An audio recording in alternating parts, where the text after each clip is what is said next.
place is rich with the sweet scent of flowers. Can we stay here for a while longer? I'd love to go in and take a look.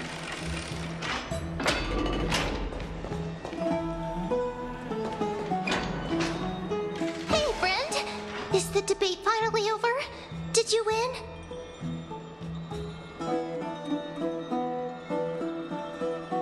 Oh, that means victory is around the corner. Well, moving on. I was hard at work even while you were at the debate. I borrowed a mountain of books from Cass to see if I could find a way to solve your problem. Let's see. I still have only 32 books to go. Really? Oh, that's fantastic news. I knew it. Hard work always pays off, especially if you're as diligent as Ma'am. I feel like a huge burden has finally been lifted off my shoulders. Why are my eyelids so heavy all of a sudden? You're right. Then I'll go back to...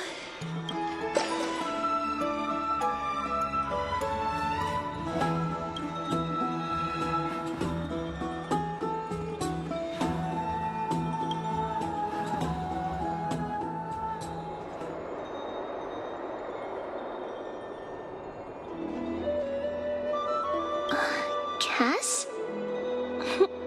What a surprise. Lady Treby. Is something troubling you? I just wanted to speak to Lady Trian for a bit before I set off. No matter how breathtakingly beautiful Styxia once was, the place is now the domain of the departed. There is no telling what we'll encounter there. I don't want to have any regrets. Has anyone told you that your eyes are sparkling today? Is that a figure of speech? In the past, when you did smile once in a while, all of us could see that your heart remained troubled even as you smiled. Lady Treby, you know perfectly well that see you tomorrow is nothing but a white lie. I hope your toughness is not a mask hiding a lonely heart. Cass, you hardly ever talked of your past. None of us knows what you went through, apart from Maggie. But we know it must have been filled with pain and hardships, as it is the fate every Chrysosaur is destined to live out. We are just happy for you that the core flame you're meant to inherit has finally surfaced. Isn't it a little too soon to say that? But you already know where tomorrow is, don't you? There's no need to rely on anyone else. Just give it your all and leave no regrets. We have always believed that your embrace is just as warm as everyone else's, because we embrace others to comfort them. And Cass, you're the kindest Chrysosaur we know. Thank you, Lady Treby. This feeling... it's hard to put into words. I suddenly found myself with so many wishes. So much I want to accomplish before setting off. Then go do it, Cass. Trian was actually working on a surprise gift for you. It's a pity she didn't get to finish it. But now Trinan and I are working on it, and we'll make sure to give it to you. So, let's meet back here when you return from Styxia. Safe travels. See you tomorrow.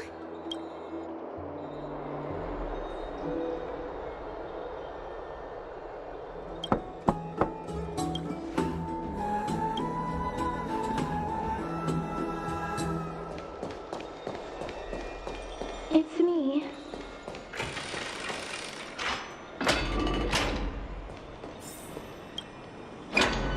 I hope I didn't wake you. I'm glad to see you're as full of life as ever.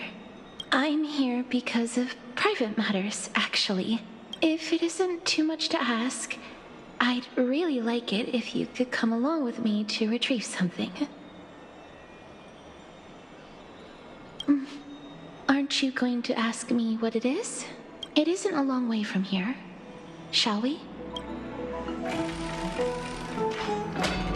I'd love to go in and take a look. Have you heard? It seems like all the ruins.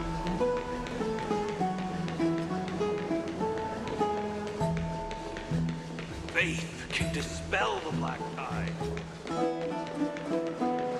The streets are packed. I want to vote! Tell me how I can vote! Take your ceramic shard engraved with the Kethali rune, select the Council of Elders in your heart, and pray silently until the shard registers your choice. Then toss it into the Dolium.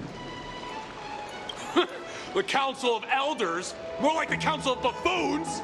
The Black Tide took my hometown long ago! Who are they kidding with bringing back Erechrysia? It's all a sham to create their own Erechrysia in Akama! The Titans are just.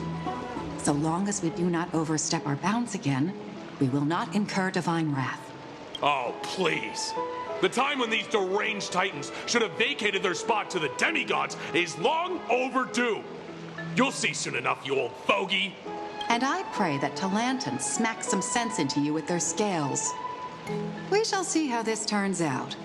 That was quite a spectacle. You're interested in that? Well, you'll feel right at home in Akama then. To this day, I still find it almost unreal that Akama is the only place illuminated by light amidst the crumbling ruins of Amphorius.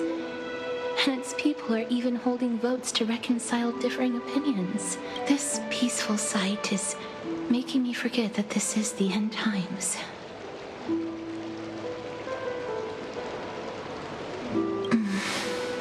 Before coming here, I had lived for many years in Idonia, a city of rime and frost. The people there were devotees of Thanatos, and were well known for their unique burial rites and traditions. Traditions that I played a major role in. Yes. You now know me as the Mortician of Akama. But back in those days, I was Idonia's Maiden of War. I was trudging across the frosty plains on my own when the Idonians found me. They saw the curse in me as a blessing from Thanatos, and believed that my hands could correct the Erechrysia's mistake and lead them to meet the great god of death. They provided me shelter, but in return, I was expected to grant merciful deaths to war captives, prisoners bound for execution, and heroes alike. Yes, no matter how kind or cruel the means, nothing can change the essence of death. Taking away someone's life is never worthy of religious worship.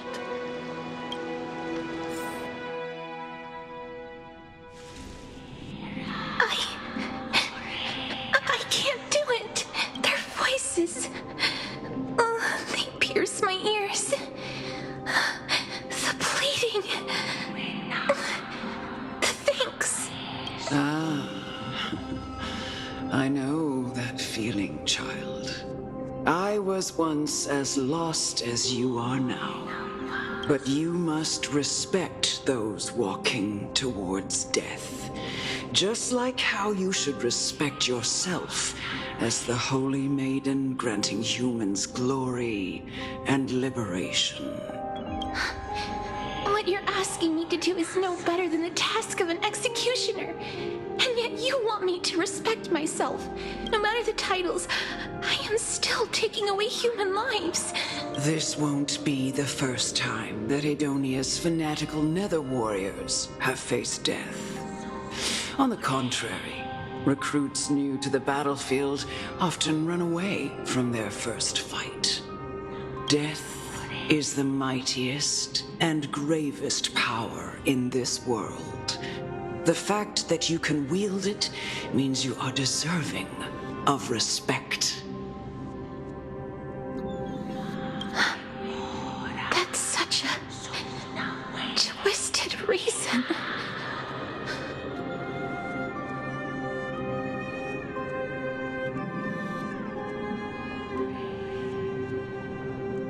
Then let me tell you a story.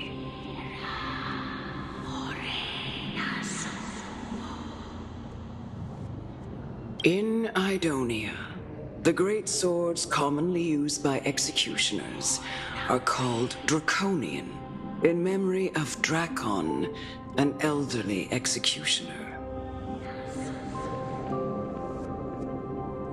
The sword has 3 air holes along its body. If the sword is swung down swiftly and accurately, the holes would make no sound, and the executed would also depart this world quickly and painlessly. But should the executioner have any hesitation, the holes would produce a piercing whistle. On that cue, the screams of the executed are sure to follow.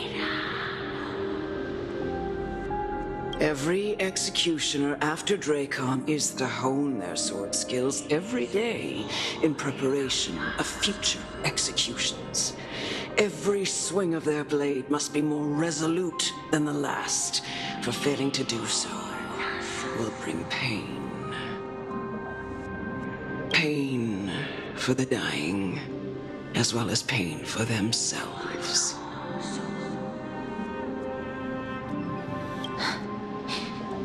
No.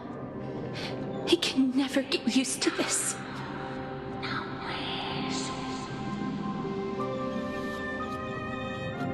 You misunderstand, child. I am not telling you to get used to it. I'm asking you to consider the source of the dead's suffering and use that knowledge to fortify your future touches with more and more determination. Go, walk with the dead and love them as you love life. Then you'll no longer hear those noises.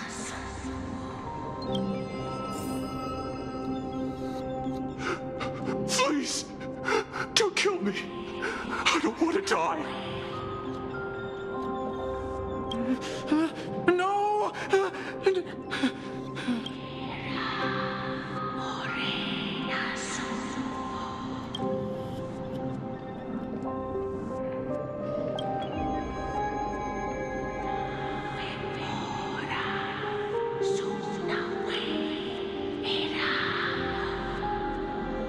May you gain some insights through his sacrifice.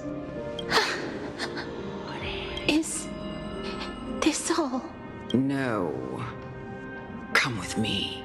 This is just the beginning of your life as the Maiden of War. You executioner!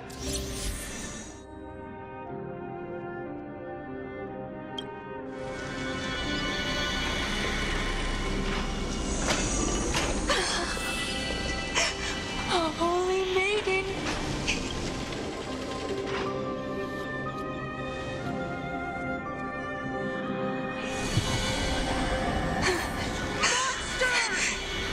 Thank you. Do it then, executioner.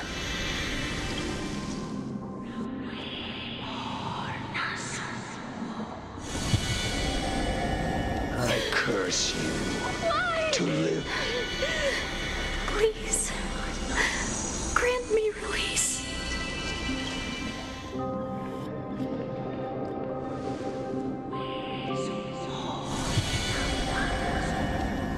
will this ever end?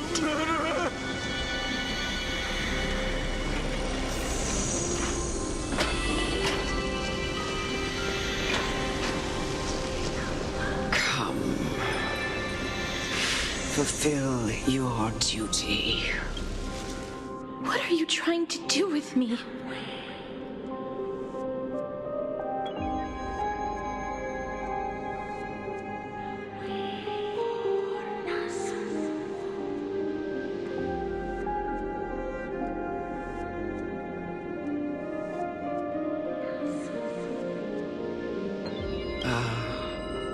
I have aged. The time has come for me to heed the summons of Thanatos and journey to their domain.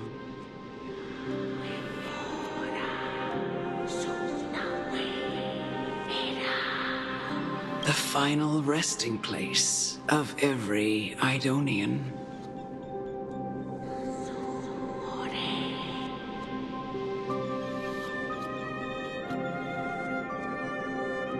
You're not that old yet.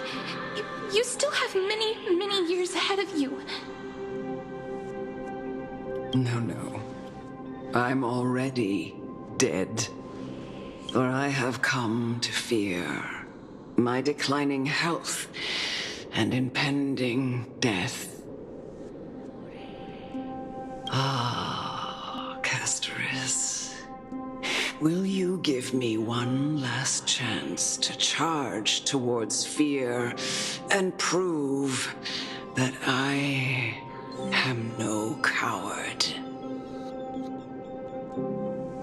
I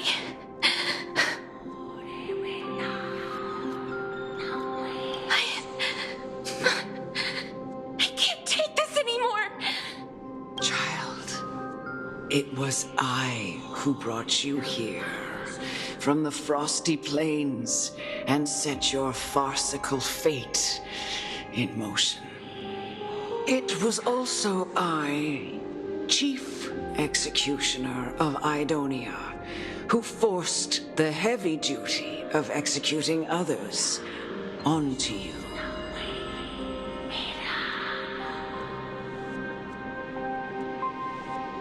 I've always known that you have doubts and even anger about my faith and about me.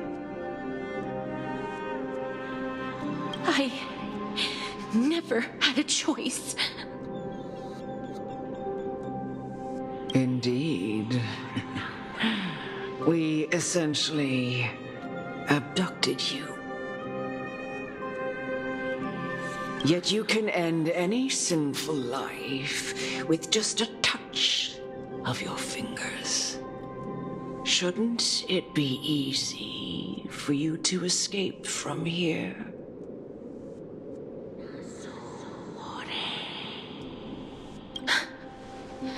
I'll never do that. It doesn't matter how lightly the Idonians take death, or how readily they accept it. I knew I was right about you.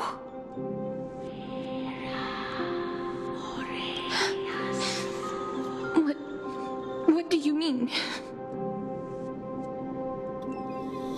I've taught you and cared for you as my own daughter all this time because of this blessing that's been with you since your birth. I know no one else in the world would understand the weight of life and death more than you do.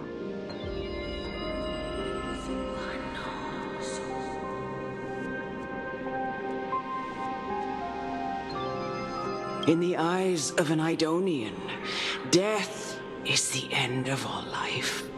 A destination we will all eventually reach. Humans should not resist it, but learn how to face it. You can only live your life to the fullest after understanding this principle.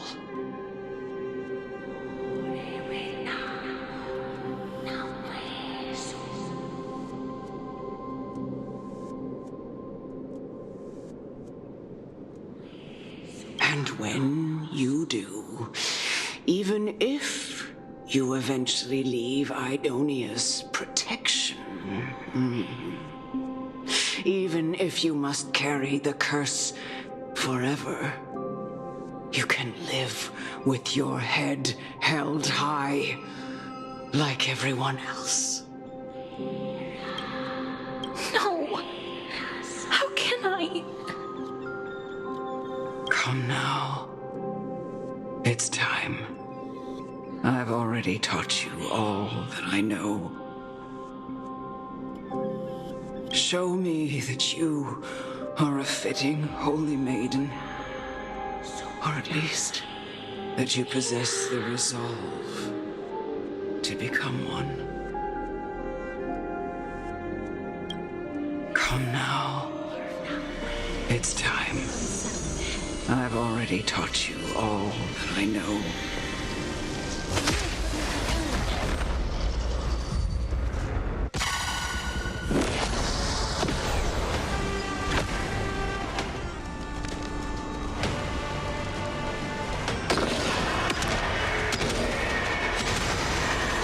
May death protect us! No holding back.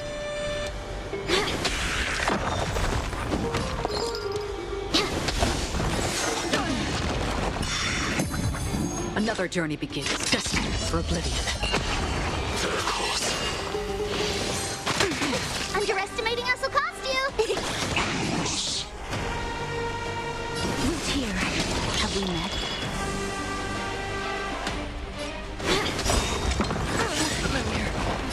I weep for the departed. It too shall fall. Free will, or was it fate on the still waters of oblivion? No holding back. Watch closely! Dreams of a past life. Let us dance once more.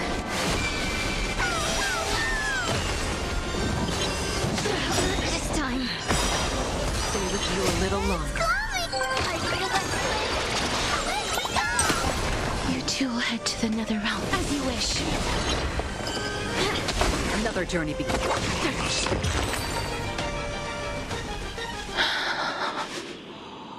This was the last time I followed her command. I gently touched the elderly woman before me. The executioner, who had seen too much death, died the same way as everyone else. A gasp for air, a wistful look in her eyes, and a barely perceptible tremor in her fingertips. Elder Amunet, the person who tried to teach me about death, ultimately vanished like dew in the morning mist. She spent her life embodying the beliefs of the Idonians, and when death finally came, she embraced it exactly as their doctrine had taught. I have nothing but respect for her.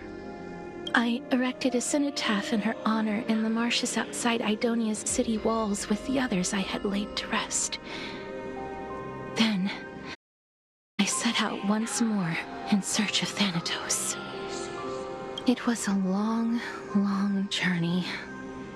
I heard so many discussions about death along the way. Life finds meaning in death. The world improves because there is an end. It seems the most terrible darkness in this world. Everyone talks about its heavy weight. Some resist it, some worship it, and some even revere it. How did a disappeared titan become the deepest fear of humankind? And why do they haunt my dreams? I continued my travels to seek an answer. Initially, I was running away. Then, I started searching for it. And now, at the end, I just want to know if my touch, if my embrace, can do more than taking things away. Can I make anything? Can I leave anything behind? I don't want to die. Please, I'm begging you, just let me go. I don't want to die, please. I don't want mercy like this. Just let me go. I need it. I don't...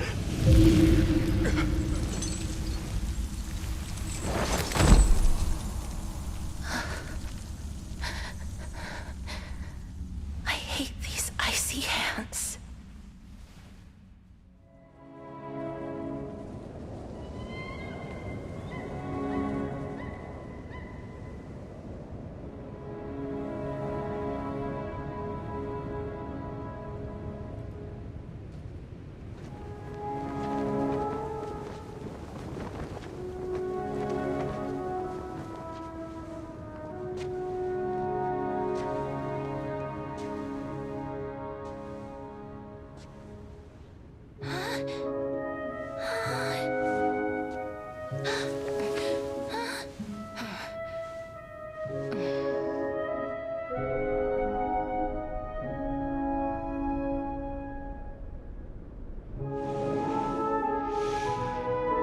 Get it over with.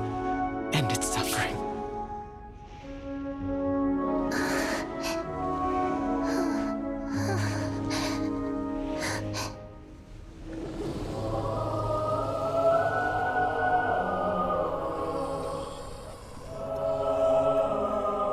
The Reaper has blessed your hands. Only you can grant them peace.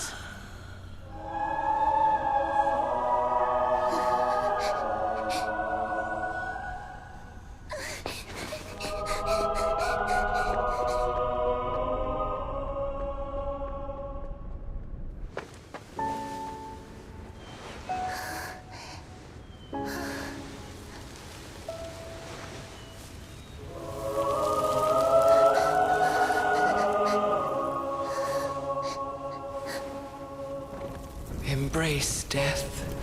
Walk alongside it.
Is that you, Castorus?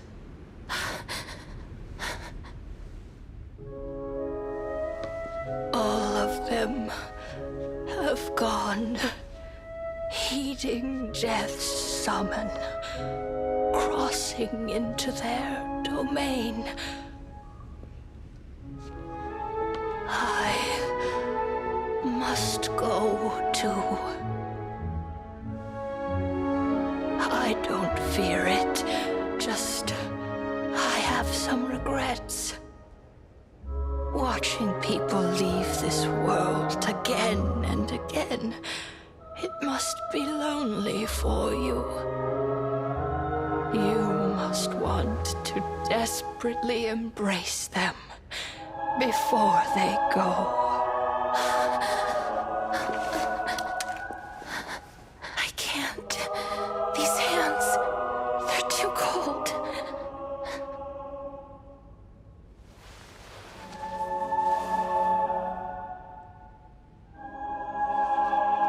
But Big Sister Castoris, your hands are so warm. Just like anyone else's. So go on. Don't hold back. Give me a warm hug.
Can hands like these really be warm?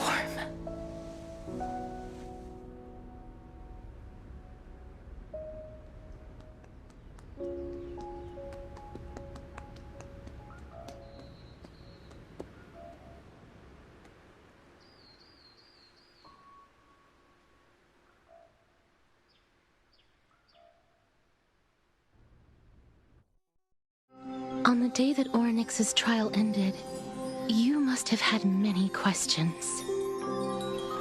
I felt just as confused. Why, as someone from beyond the sky, were you so cruelly dragged into Amphorius's fate? I wished I could take action, but no matter how hard I try, I cannot simply interact with the living as ordinary people do. Even when we brushed against each other unintentionally in the grove. And it was obvious that nothing had happened, when an almost unattainable hope finally welled up in my heart. When I thought that perhaps my touch would no longer bring sorrow, fate declared to me, it wasn't that the curse of death had finally been lifted, but that your soul no longer belonged to this world. And there was nothing left for my hands to take. And did I really think this time would be any different? It's not that I don't understand this reality, just that I'm unwilling to accept it. Having walked such a long road, I am still unable to find the answer to life and death. I am resigned to eternal despair. Anything I wish to hold on to, death will inevitably wrest from my grasp. From that moment on, I lacked the courage to confirm it again.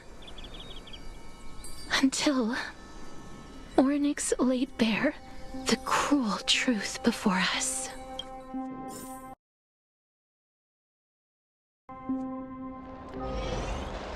But now, perhaps I might have one last chance. Long ago, Trinan read a prophecy to me.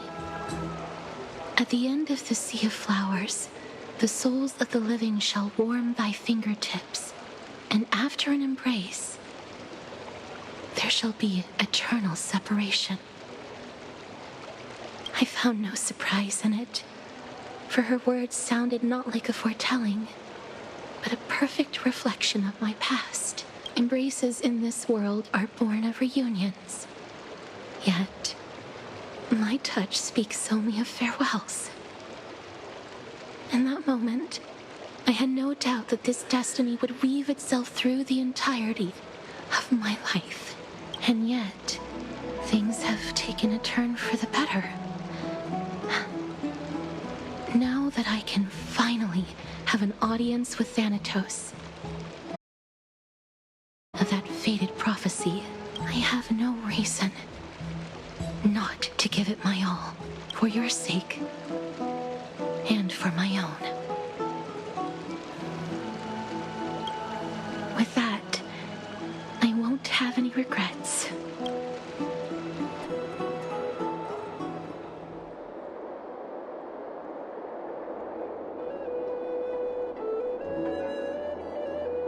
Let's put that aside for the moment. We've arrived. I want to retrieve a small gift I specially prepared for you. I made it myself, like the trinket I gave Lady Trian. I want to leave something for everyone, if possible. The journey to seek an audience with the Death Titan cannot be an easy one. I want to make full use of every moment I have before we depart, so that I don't have any regrets. No, it isn't. You'll know when you see it. Look, it's right there. Huh? Where did it go? What's going on?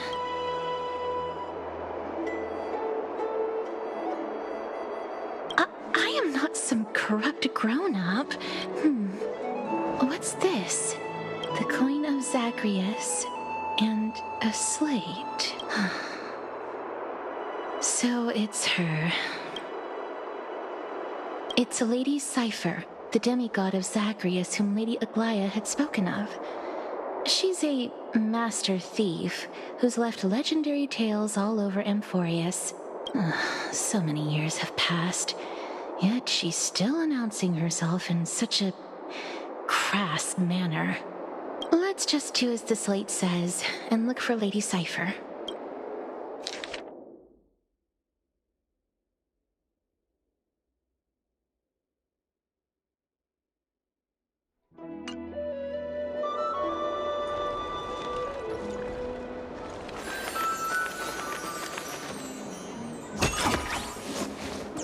Look, it's right there.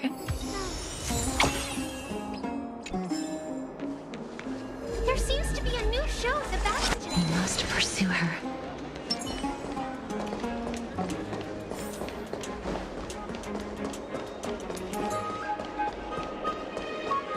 Huh? This is a trick she left for us.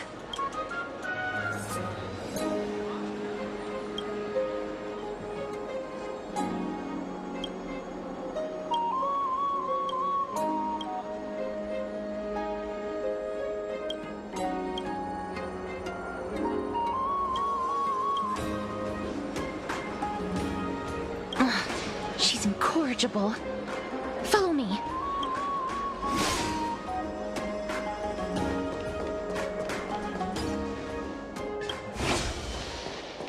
This is how it should be. We must pursue her.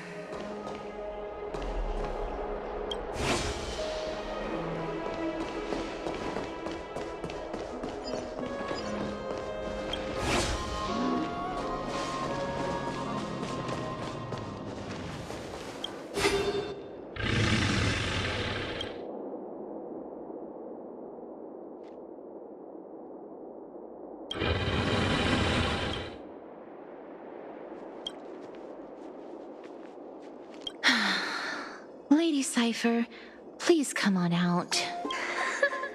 You're still careless as ever.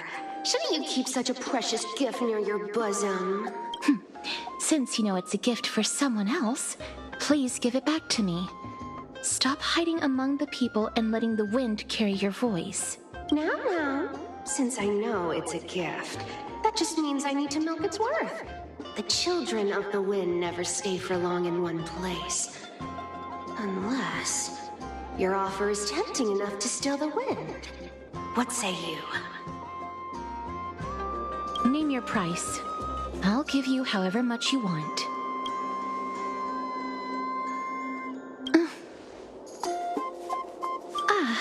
I'm sorry. Bargaining is really not my forte.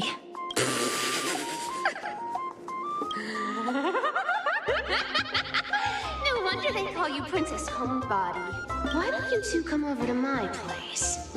It'll make a better venue for proper business discussions. You can find where I live through the winds I've sown. Right. Piece of cake. I can do that even if I can only sense your soul. All right, I'll see you there. By the way, everyone cool with me collecting a deposit before we reach an agreement, right? Now, come this way.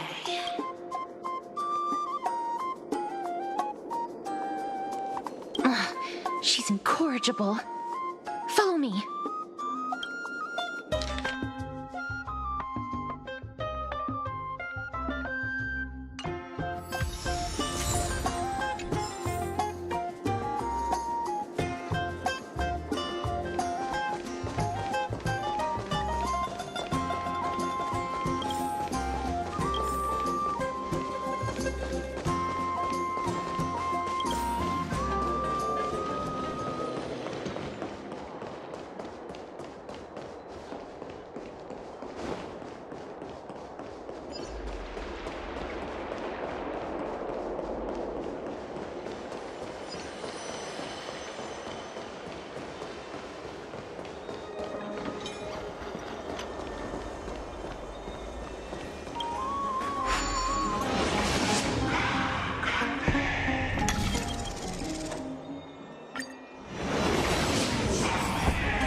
Here we are.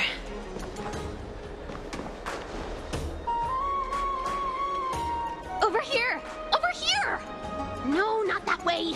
This way! Come on. If I really wanted to hide, you'd never find me. So relax, you two. No need to get your hackles up. I'm not that scary, am I? Meow.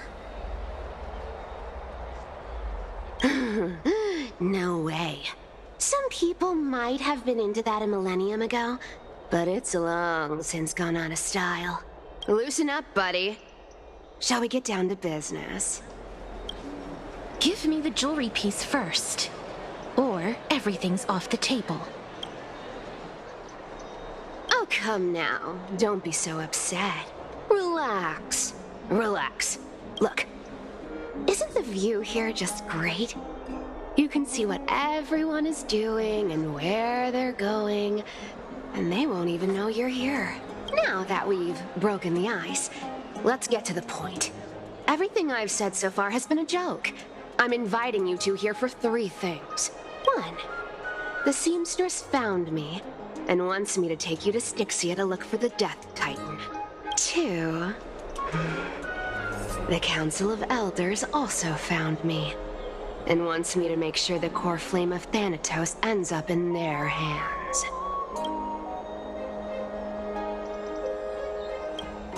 Of course, I may keep a low profile, but I'm still a bona fide demigod.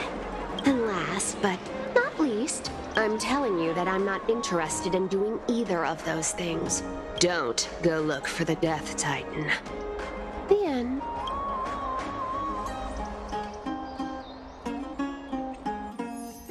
Wow, this is some high-quality stuff. And this room is full of it. How much are these worth, Did you get all this through that Aranova gimmick? Some of it is family fortune, while the rest came from my business as a dressmaster.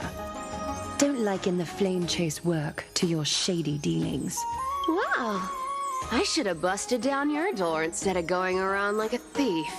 Well, spill. Why are you giving me so much money? Payment for doing work. You're worth this much. Did you forget get my stance to all this? I thought I made myself very clear. You wish to run away. Run away from your responsibilities, from the prophecy, and from your destiny. You shall walk with greed and die over petty change. I understand this prophecy weighs on you immensely. That is why I have never reproached the demigod of trickery for running away. But I need you right now. So don't turn me down. You know, maybe the gods got your tongue with their golden threads, Aglaya. I'm not hearing any sincerity in your words. Give me a reason why you're bowing your noble head to me. We lost Trian. Oh. The divine power of passages is running out. I need another demigod to escort Castoris and help her fulfill her lifelong wish. Oh, I get it now. You're sending Castoris to her death. And you want me to die with her. This is Castoris's own request. I have never seen her so determined. She brought this up herself? You're not pulling my leg. She's also made up her mind to leave her confused past behind. As will you, Cypher, when you finally make up your mind. Don't be so sure. Time is hard in the likes of you and I. But Castoris remains pure as driven snow. She can always turn back before the end, you know? Maybe she'll remember Trian's sacrifice. Maybe she'll remember the countless martyred Chrysos heirs. Maybe she'll remember you, with your one foot in the grave. I ain't as optimistic as you about what she'll want to do. Tell you what, why don't I take this room of treasures as a security deposit, and we make a bet? Go on. I bet she'll change her mind and turn back. Now, if I lose, I'll do what you want me to do. Return this deposit to you, plus giving you another room full of treasures. How does that sound? You sound like you have all the confidence in the world. In that case, let's make a pact with those conditions. I hope you're prepared to lose it all. In conclusion, I want to win. So I hope you two can give up on going to Styxia. I'll give all the treasures in that room to you. And you can split it between yourselves, however you want. What do you think? Tempting, right? I decline. If we don't find the Death Titan, her soul will... Oh? I can't go into the details, but we have to go to Styxia. I really don't get how. Princess, homebuddy, you keep talking about needing to find Thanatos, about getting rid of your curse, and you don't care about anything else. But did you ever live for your own pleasure? Even for just one day. What are you trying to say? I'm saying, contrary to your beliefs, Aglaya didn't take you in just so you can die for her Aranova. The flame chase journey walks hand in hand with sacrifices.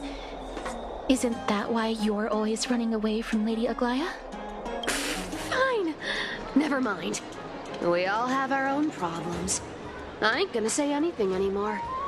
It's not like I was gonna honor that bet anyway. But listen to me. Styxia is no tourist destination. Sure, the treasures buried in there are 10, no, 50 times richer than Aglaya's vault. Yet, I've never been there. And I never plan to. Because even a demigod can't be sure they can walk out of that place alive. And now I'm supposed to escort you to Styxia. Sure. Pay up.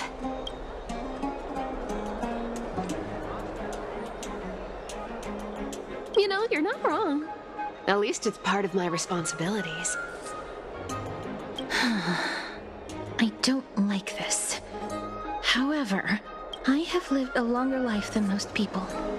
Though I'm not as good at doing business as Lady Aglaya, I still have some savings. I I can give them all to you.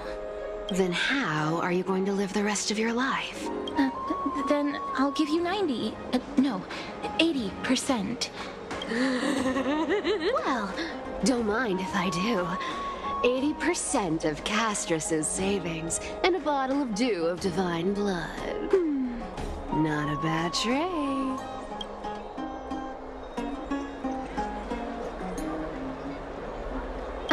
Okay. I didn't know you hold grudges. Gray mystery. Here! Catch. Be careful with that! A minor change in plans, though. Don't go to the bath tomorrow. Come look for me at Akama's city gates instead. So, why are you changing the meeting place? Oh, nothing really. Just a bit scared of the seamstress's frosty face. I wouldn't stay a second longer in Akama if it were up to me. Well, now that we've struck a deal, why don't I give you guys a lift back? It's gonna be a long ride. So have a good rest.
The story of the Chrysos heirs.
Bright and sunny. Just the weather for farewells. You're here? Totally. The trio team is the best set up to reach the finals. No need, I already told her. She's fine with it. You sure know how to put me in a spot, Casterus. I need to travel with you, but I can't touch you. What a bother. Sorry. Aw, I was just teasing. Don't take it to heart. Did you know that the legends say you have to put an obol into the mouth of the dead or over their eyes if you want them to successfully cross the River of Souls and enter the Netherrealm? That's the fairy fare for entering the Netherrealm. However, I honestly won't ask you to pay this time. I'll pay. And then we'll just have to go through the motions.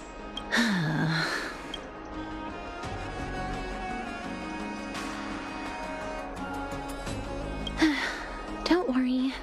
It's not a lot. All right, pass me the coin. It's time to get the gods' powers going. A fleet-footed trip to the Netherrealm. Here we come. Oh, one last thing before we go. I gotta give you this piece of advice. Especially to you, Princess Homebody. You can't catch the wind by waiting. You only live once, so make the most of every moment you have. Get ready. Be steady. Hi, your turn.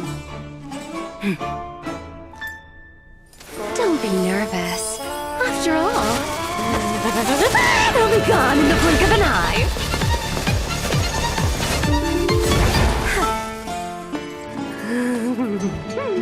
All done. Bye.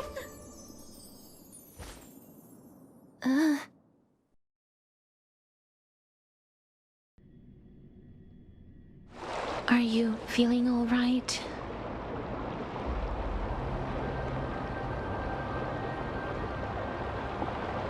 She's the demigod of trickery.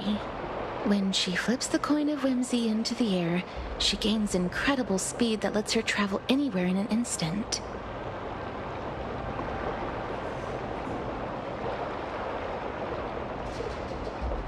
Just like how she clearly had no intention of lingering here for even a second longer. We can only depend on ourselves for the rest of the way. Don't worry. Mem's here to help.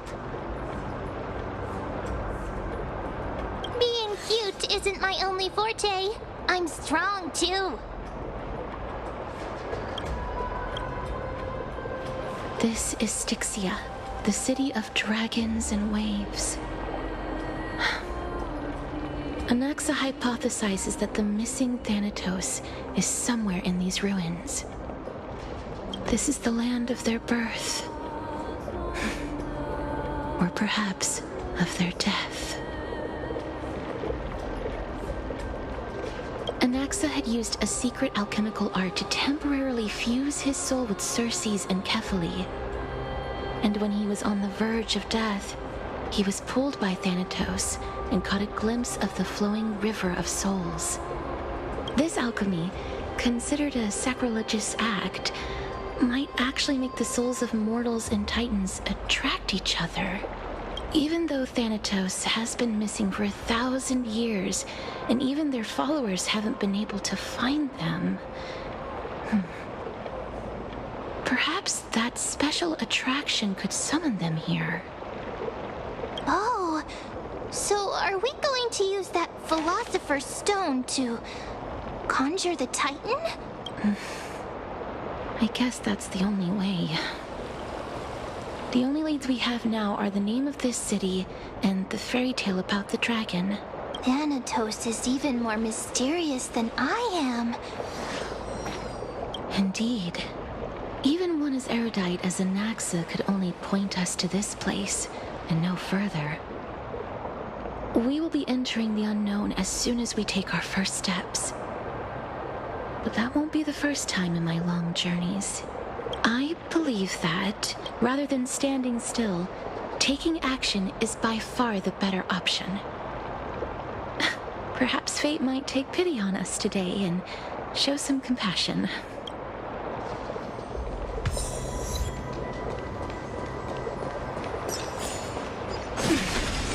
Go back whence you came. Go back. Ahead lies the realm of the dead.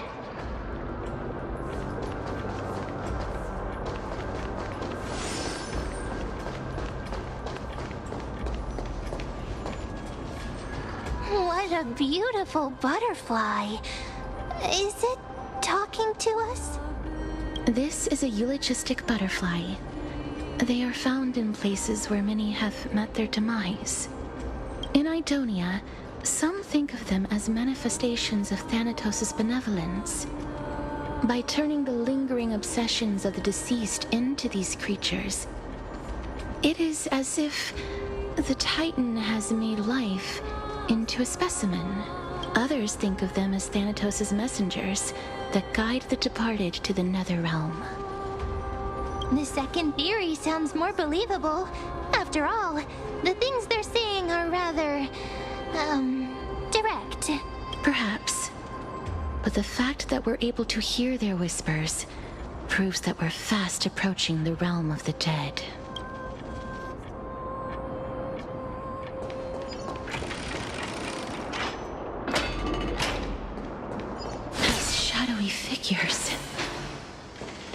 they illusions reflected by the River of Souls?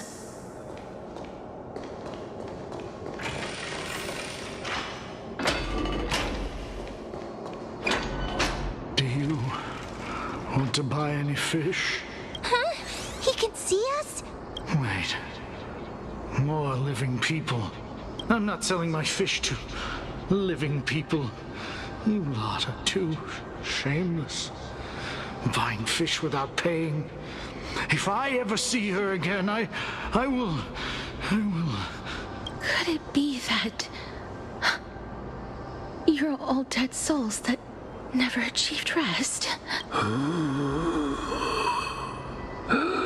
The Nether Realm does not exist. Titan rejects you. Me. So, do you want to buy any fish? But there aren't any fish nearby. Other fish gone. The people are gone too. I can only keep selling fish. So, do you want to buy any fish? Apologies. I don't have much in the way of savings, but perhaps there's another way for me to release you from your suffering. Please relax. May you fall asleep peacefully amid a gentle field of flowers. This. I knew it. These people aren't illusions. They're the souls of the deceased. They're supposed to reach the end of the West Wind by floating down the River of Souls. Yet, they have floundered upon the shoals of the stream, unable to move forward. Did Thanatos reject them? Or perhaps they didn't really die at all? I have no idea. This circumstance is completely unprecedented. Hang on. Didn't he say more living people? So that means he's seen other members of the living apart from us? Could it be that these souls are stuck here due to someone's deceit? If something is done out of goodwill, are you really gonna call it deceit? Goodwill? I can't see anything good out of... Wait a minute. Lady Cypher? That's me. I still belong to the land of the living as of now. Thank you very much. Could it be that you are the living being that those souls met? I couldn't take their behavior anymore. So I stole some things here and made up some lies there. Just trying to give them something to look forward to, you know? It's because of vile living creatures like you that we're being misunderstood by all of them. What else am I supposed to do? You can see the mess this place is in. These poor souls are denied by the Nether Realm. So now they're stuck. Did you see those two blacksmiths on the way? They've been here for as long as the sun's been around, wailing over and over about casting a shield. Styxia is so freaky. Then why have you come back, Lady Cypher? Hey, I'm not here to aid your adventure. I hate water more than anything else in this world. Especially that stinky River of Souls. But, I just discovered some stuff before I left. And I reckon you should know about it. It's about that boy who defied death. I found traces of him here. Lord Mighty? Oh, right! That's his name. Well, now you know.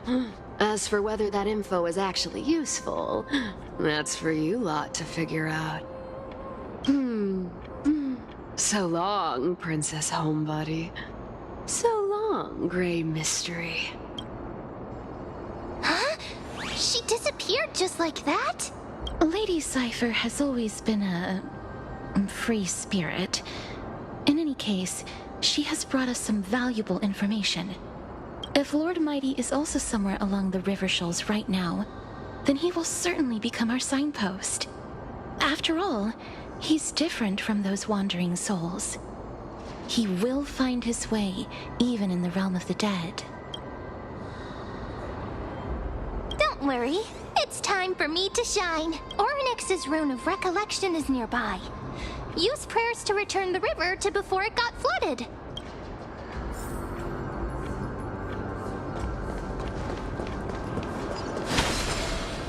Hey, over here!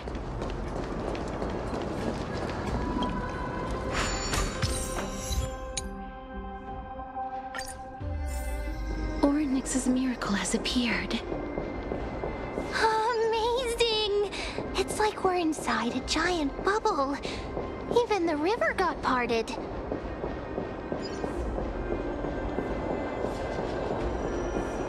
There are wandering souls of the deceased here as well. We must first return to the present before we can communicate with them.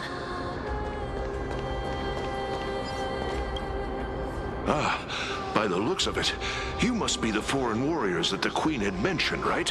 Since the current campaign requires the utmost care, I wasn't able to make time to welcome all of you.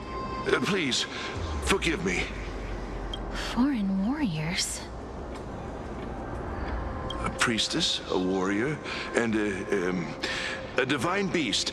You look identical to the blessed saviors that the Queen described. What? A campaign? Who are you campaigning against?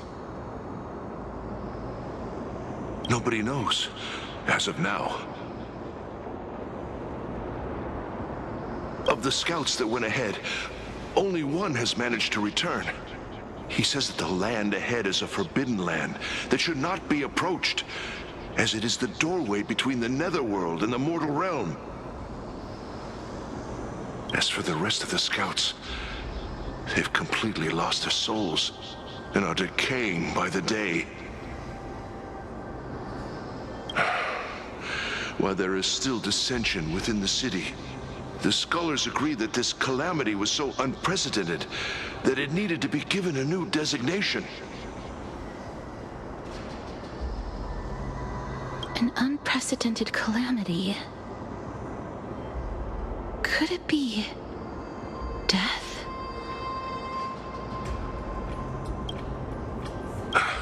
It seems that you have indeed heard about this. Well, death is just one of the possibilities. It's too early to come to a definitive conclusion.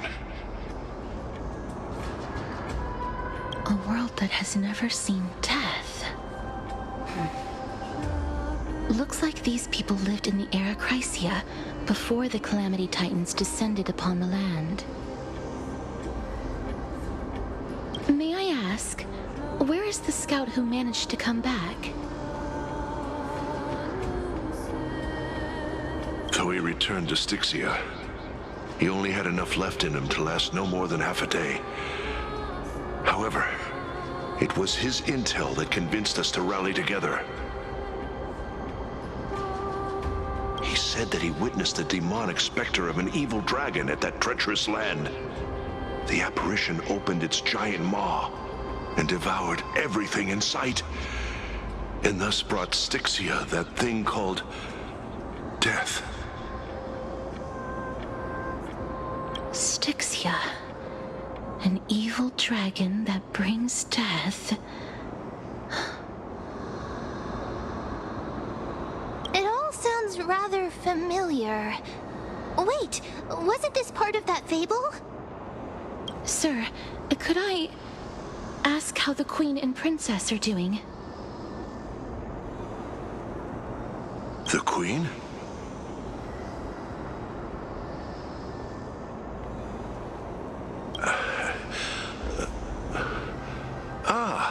By the looks of it, you must be the foreign warriors that the Queen had mentioned, right?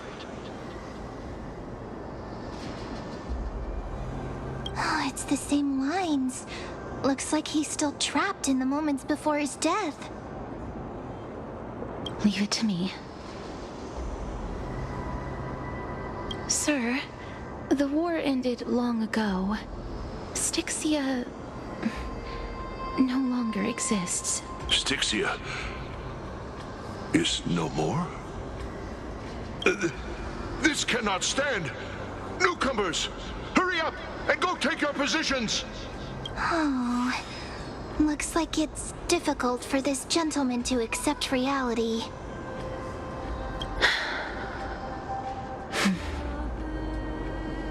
Sir, I am the Maiden of War, sent here by the Queen herself. If you accept my blessing, then today's battle will be smooth. Maiden of War? I've never heard of this. There's little time to waste. Please don't take too long. Don't worry. I'm typically unwilling to prolong such a moment.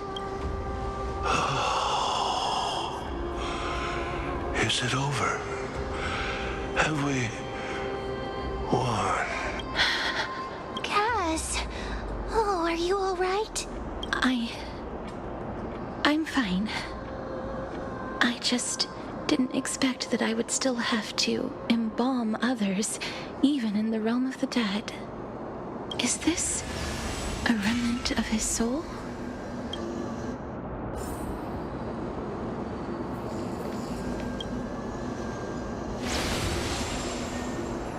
Well then, why should I place my trust in you, holy maiden from afar?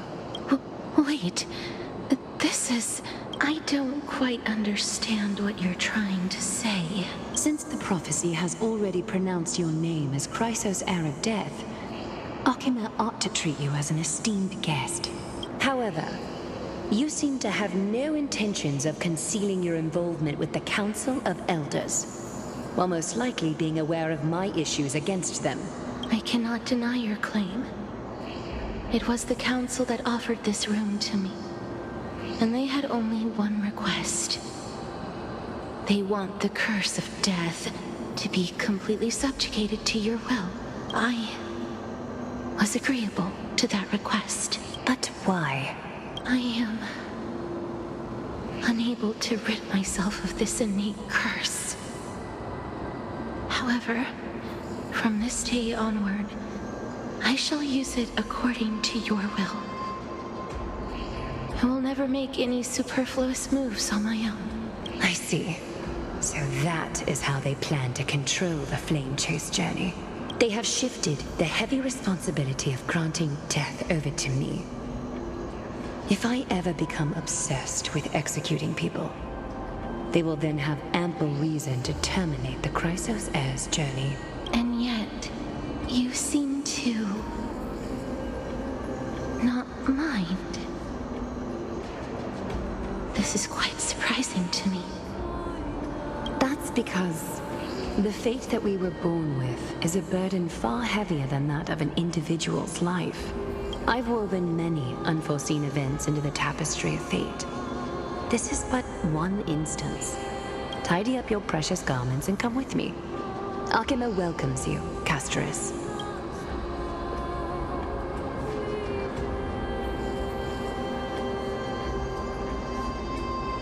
I didn't think we'd find vestiges of memory here. Maybe they've got something to do with Orynyx's rune? Perhaps, but I do not need a reminder from them. This memory is one that I will never forget. Indeed. While my relationship with the Council has always been quite ambiguous, Lady Aglaya has never taken any precautions against me. Instead, she's shown me nothing but complete trust. I really want to repay her for that trust. But why would this memory appear right now? Is this really Orynyx's power?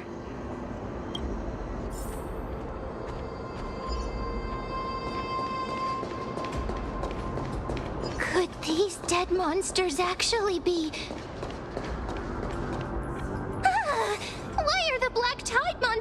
here too! Can they swim in the River of Souls? Even Thanatos wouldn't be able to accept black tide monsters into their realm. These traces seem to suggest that anybody who trespasses upon death will pay a heavy price. Since the realm of the dead must remain peaceful, it's imperative that we rid the place of such discordant noise. Please stay back. Let me deal with these enemies.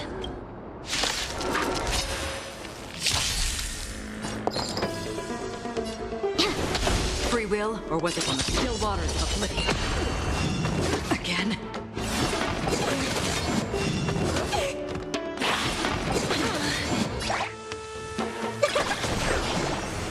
As you wish. Let's seize this fine moment. That hurts a bit. I weep for the departed. It too shall fall.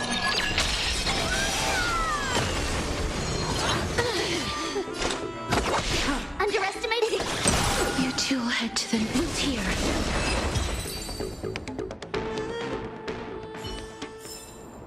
May wandering souls find their own way out.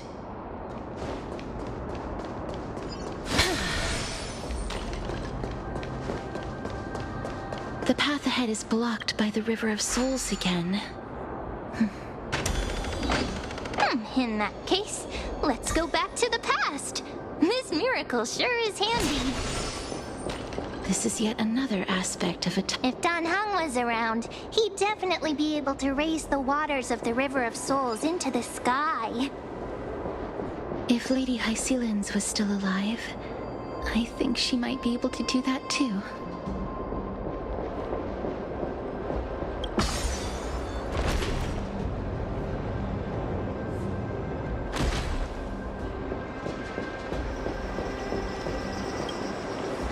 You seem to be able to discern both the past and the future.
Oh, this place. It must have been a beautiful courtyard in the past.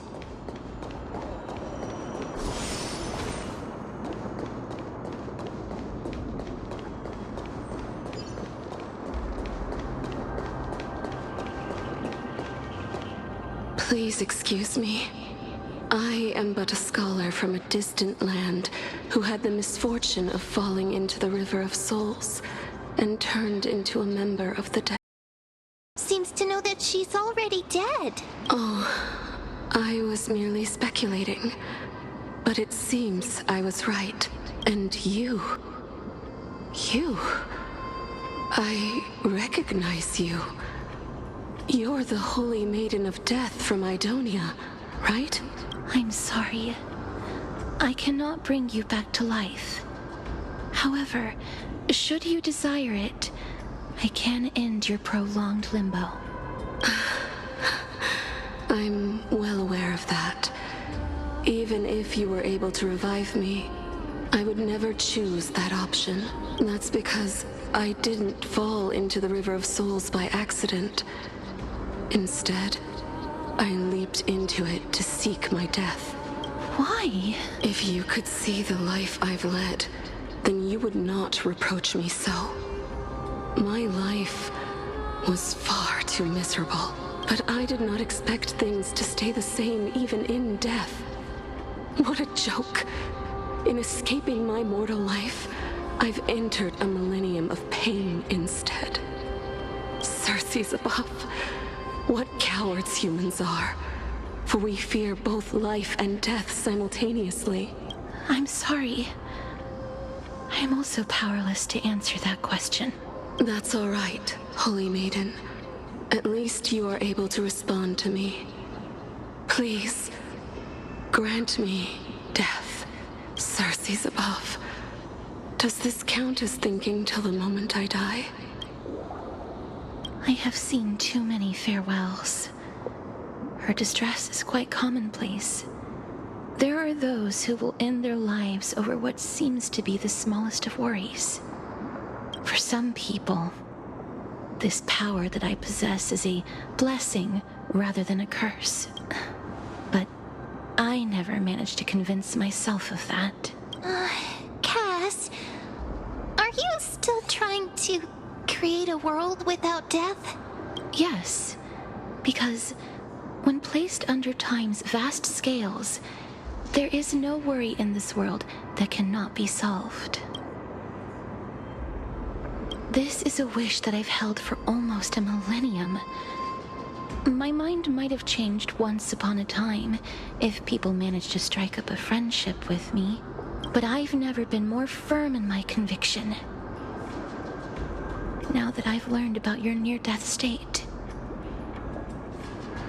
it is my duty to wipe death from the face of this world.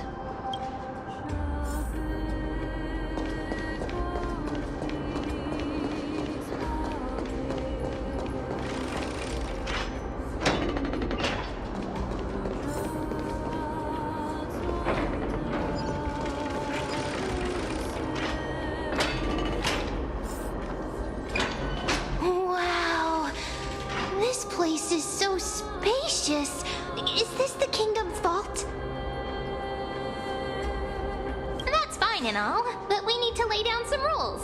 We're not gonna return to the past to steal things. Do we need to enter that doorway to climb even higher? There seems to be a person. Oh, more like a soul guarding it. But how should we get up there?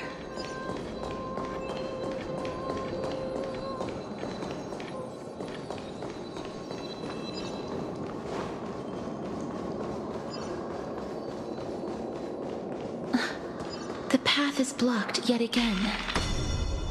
Oryx's 8 always appears in times like this. How convenient. Look, there's even a platform lift over there.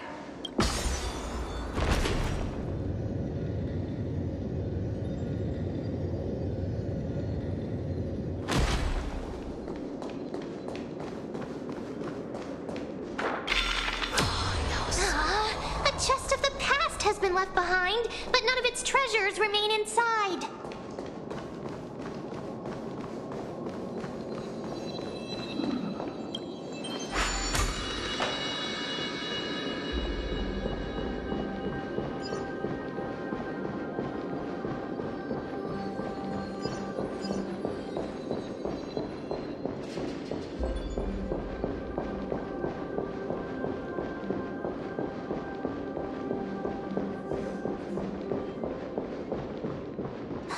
Wait, what if the miracle suddenly loses its effect? Mem, do you really want me to answer that? Stay back. Don't come any closer. Don't come near me. Huh? Why does he look so panicked? Did the Black Tide monsters frighten him? Or is he actually scared of his own extraordinary power? There's no need to be alarmed. We're just passing by the area. See? None of us look threatening. You have a point. Although, while this might once have been the royal vault, it's since been plundered empty. So please go away right this instant. You've misunderstood us. We simply heard your shouts as we were passing by, then decided to come over to find out what happened. My goodness. Did I really yell out loud? How rude of me. I'm sorry to have bothered you. I merely saw a warrior. While that spirit didn't harm me, his blows really packed a hefty punch. A warrior? Could it be... Wait a minute. You seem to be quite different from him. Are you actually alive? How can you walk around here while alive? It's a long story.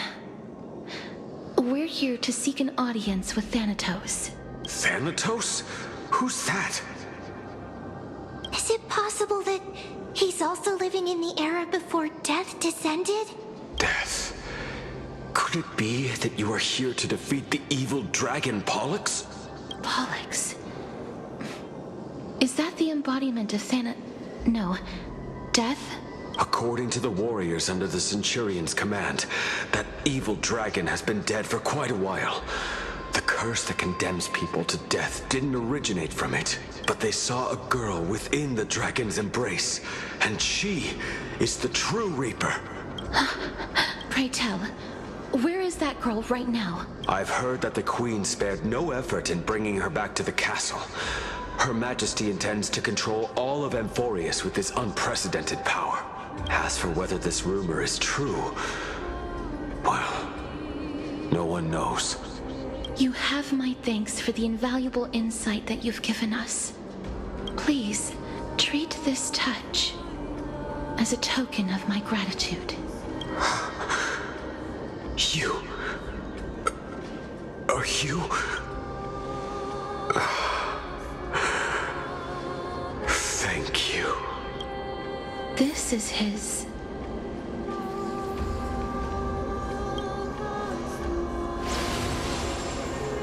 Then you granted him death?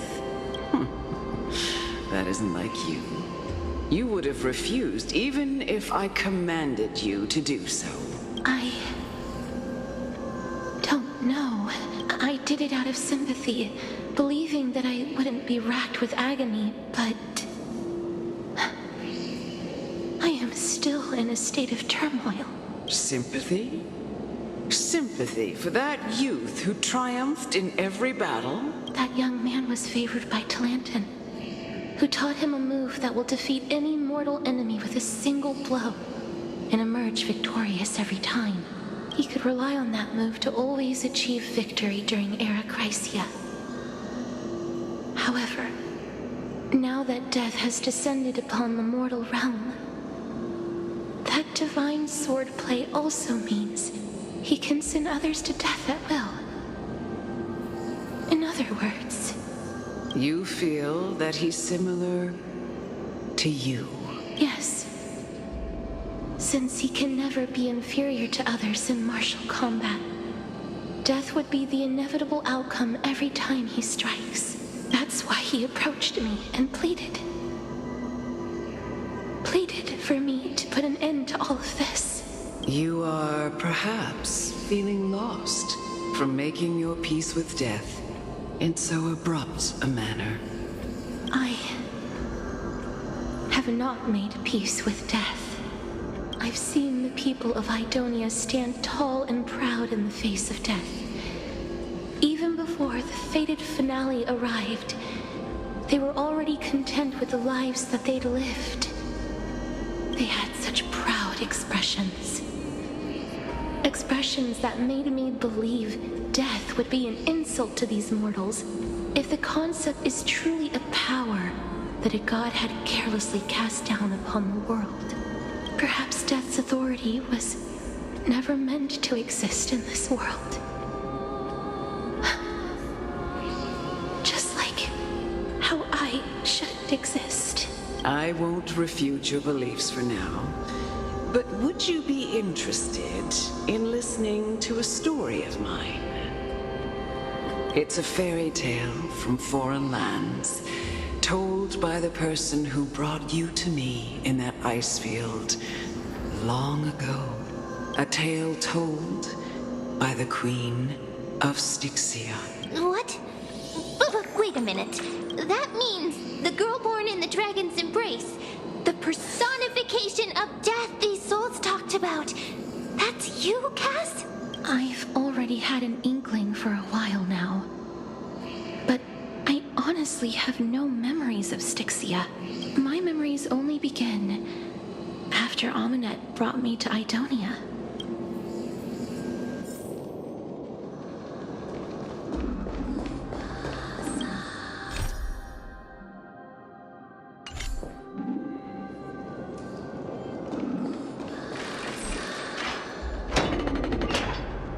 Don't look back. Keep moving forward. Always. It's yet another eulogistic butterfly.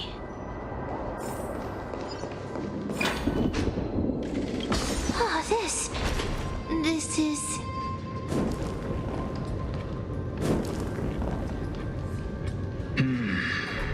Living ones?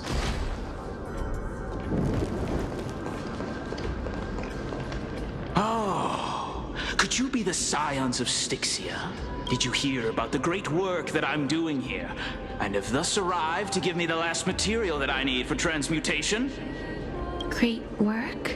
Have you heard of the great name of Pollux, perchance? You have? Then that's good. During the Age of Myth, a time likely before your birth, I was the unsurpassed zenith of alchemy that none could reach.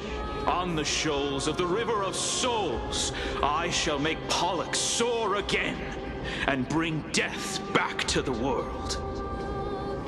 But didn't that dragon already bring death to the world? Oh, looks like you don't know the whole picture. Well, it's true that the missing girl can grant death to mortals. Pollux, the one who delivered her onto this world, makes it so that humankind cannot die.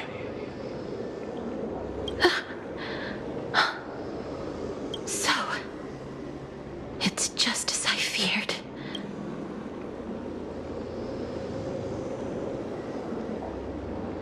This is my guess. The deceased are supposed to drift down the River of Souls until they reach the end of the West Winds. But this River of Souls was blocked by Pollux's fall. That's right.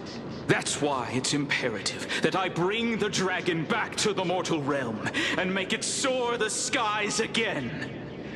I have long since prepared my alchemical matrix in the tower, although I am still missing the most crucial material of all.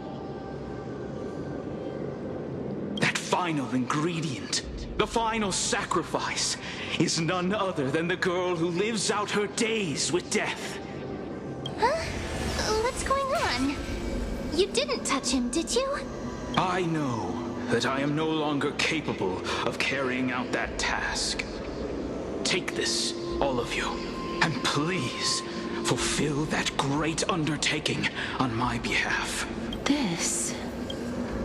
We had been inebriated in Fagusa's feast for too long before we began to seek divine bestowed death, so that we could be freed from the whims of fate.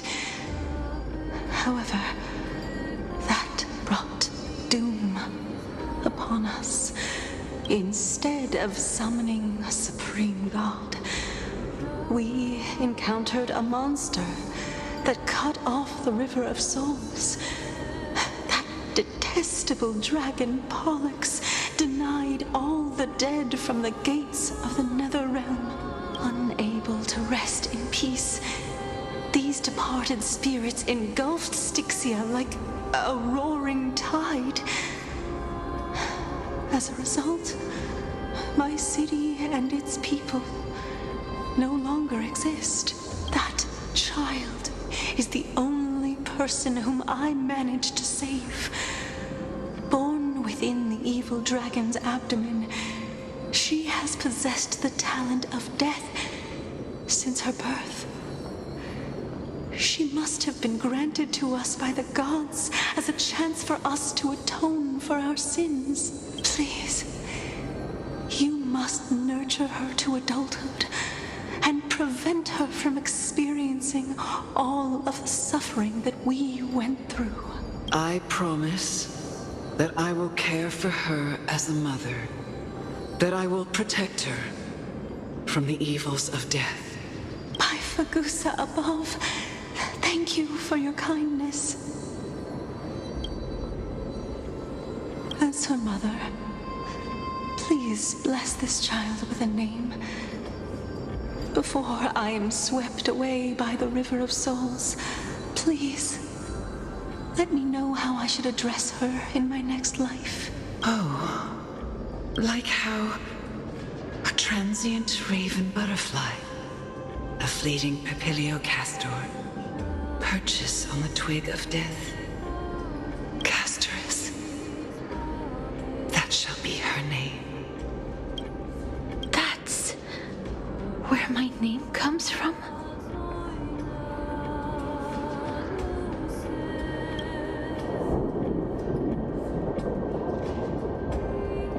The sound's back. What is making that ruckus?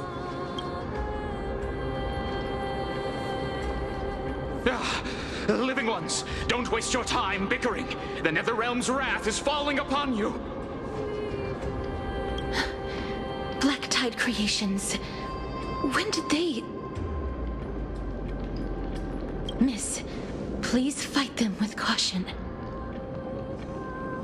Be careful not to suffer the same fate as those Black Tide creatures!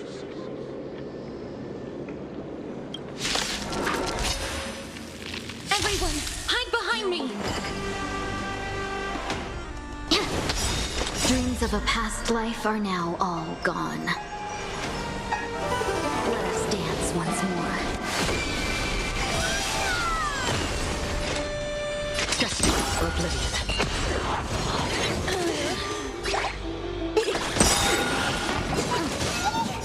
I weep for the departed. It too shall fall. There's so many of them. How are we holding up?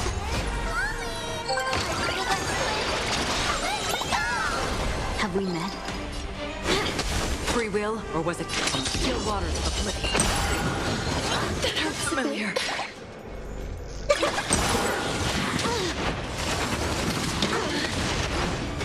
As you wish.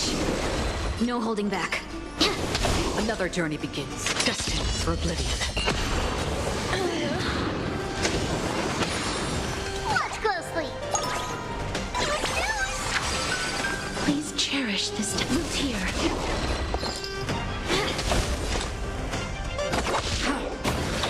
That hurts familiar.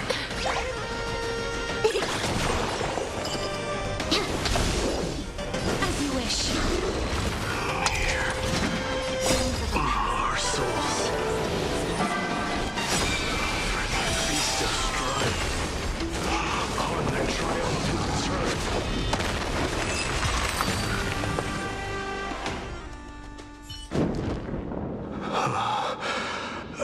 You? Lord Mighty?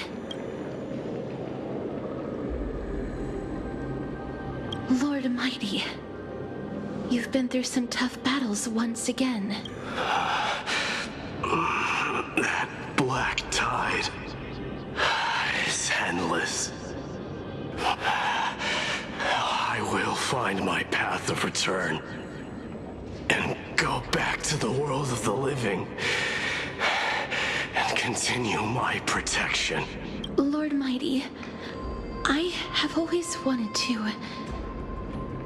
Why does death reject you? I'm the one resisting it.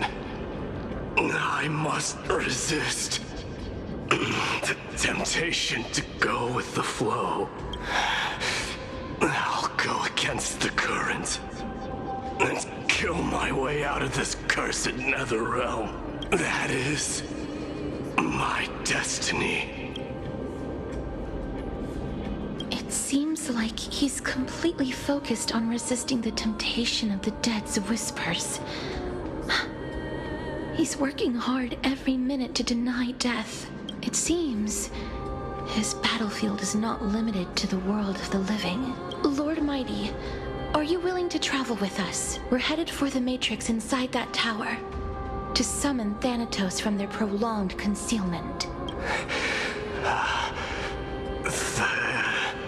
Thanatos challenge. Death. That's right. If we can work together and defeat them, you won't have to be troubled by the curse of immortality any longer.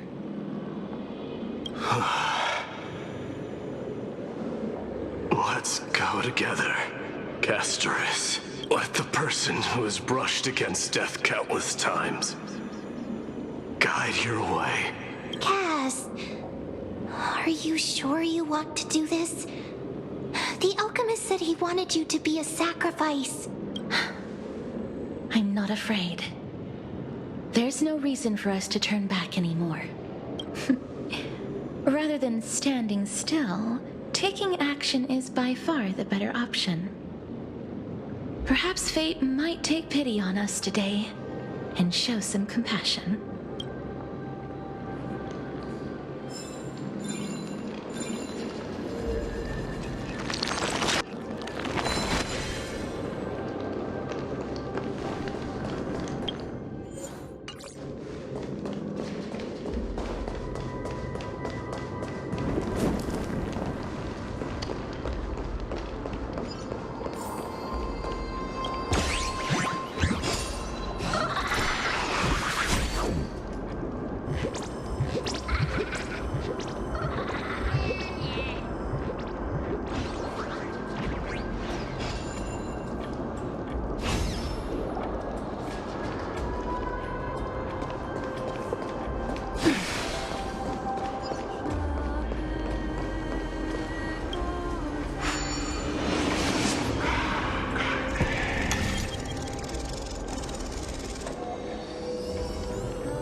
Puzzles like this in books.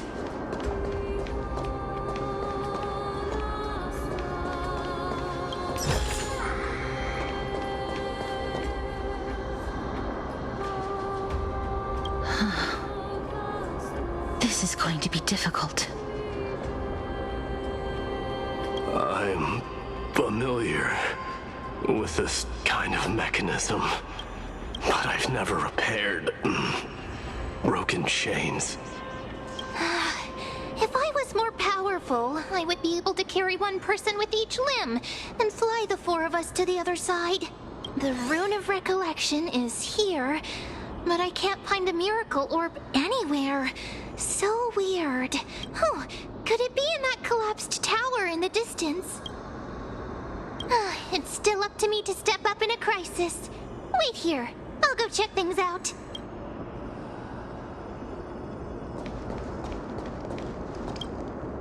Just shout for me when you need my help! Got it! Just leave it to me!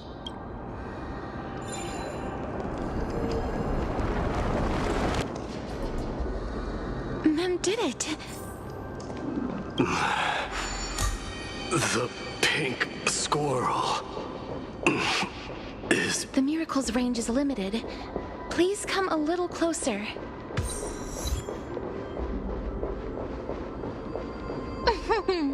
Aren't I a good fit for Orynyx's priest? Of course. You're the most competent priest ever.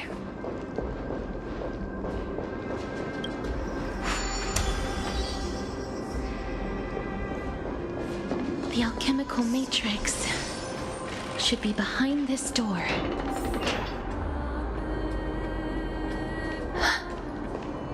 Is that...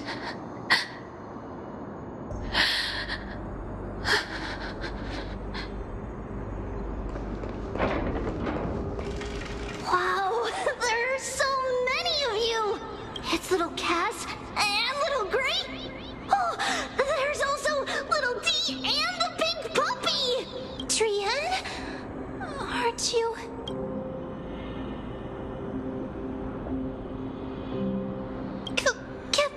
What?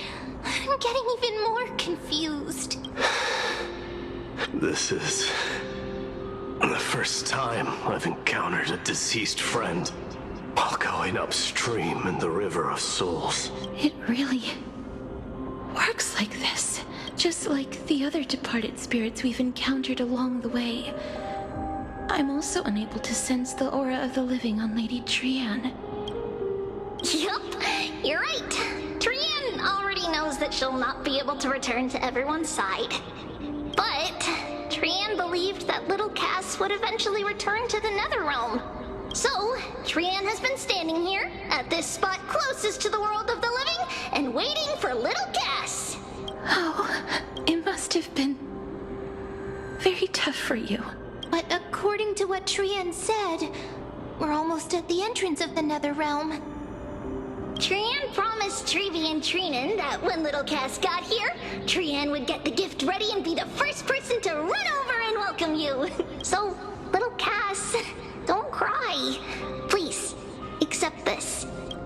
We finally finished it. This is what Lady Trevi once mentioned. The gift for me that you didn't manage to finish. The Holy Maiden of Janus. Even when separated by life and death, their thoughts are still connected. Trian spent a lot of time drawing this. Trian hopes that little Cass likes it. Seriously? It's seriously a wonderful drawing. Lady Trian. This is our flame chase journey. Little Cass, we don't know what your journey was like before. Trevi has always said that it must have been a very harsh and frightening journey. But little Cass no longer has anything to fear now, because everyone is here with you in this flame chase journey! That's right. Only now, when I see Lady Trian's gift, do I realize that I've already obtained so many things I would never have dared to dream of since I embarked on the flame chase journey. It's the first time I've gained so many companions. The first time I picked up the hobbies of crafting and photography. The first time I had dinner with someone else. The first time I went to the market to buy the Chimera doll I'd liked for a very long time and hugged it to sleep. The first time I wore a dress personally made by Lady Aglaya. The first time I went for a walk with Lady Trevi, Lady Trian, and Lady Trinan. The first time I enjoyed the night breeze and looked up at the stars with Miss Hyacinth. The first time I took care of Dromesis with the Trailblazer. Looking back at all these experiences I never thought were possible, it feels as though the scales of my life had shrunk from centuries and decades down to minutes and seconds. And all of them are so precious. I took countless photos in the past, but they're all black and white landscapes. I don't have a single one with friends. If I had known, I would have taken more pictures.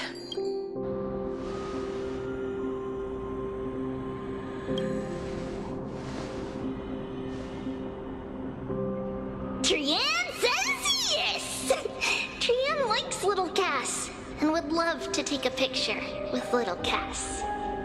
Sadly, being departed souls, our images cannot be captured in the world of the living.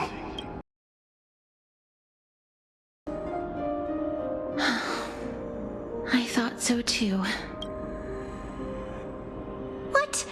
Are we seriously going to leave any room for regret?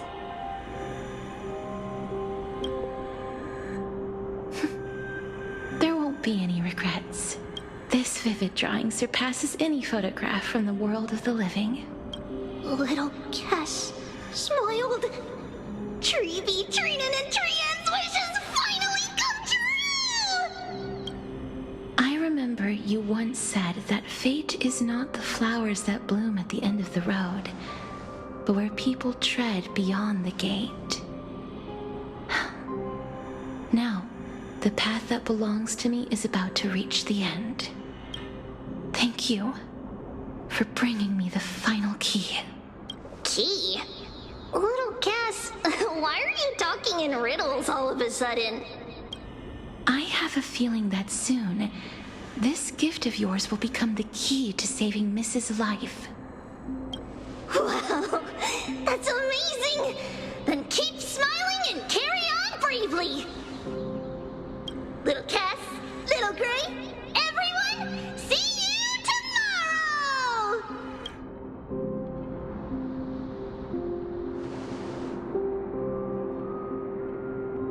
Lady Trian. The aura of this place. We have indeed reached the end of the stream of souls. If I go any further, I might lose myself. I must leave now, for the Black Tide still wreaks havoc in the realm of the living.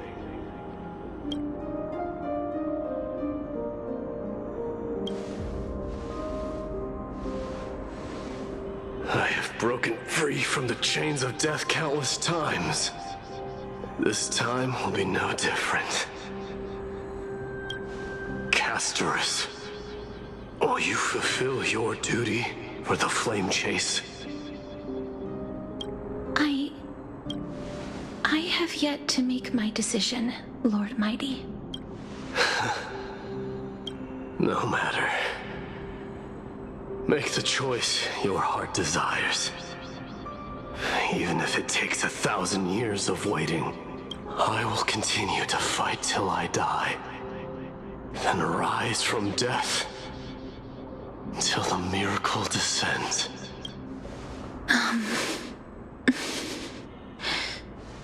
There is one more thing you should know, Lord Mighty. What is it? Professor Anaxa may have deduced the principles behind the Era Nova. You and I may be reincarnated as strife and death in the next cycle, becoming calamities wreaking havoc upon the world. I see.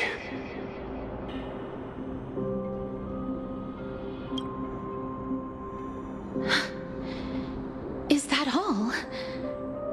Are you going to accept such a fate without complaints? Do you have a strategy to shatter the shackles of our fate? I haven't found it yet. Perhaps I never will.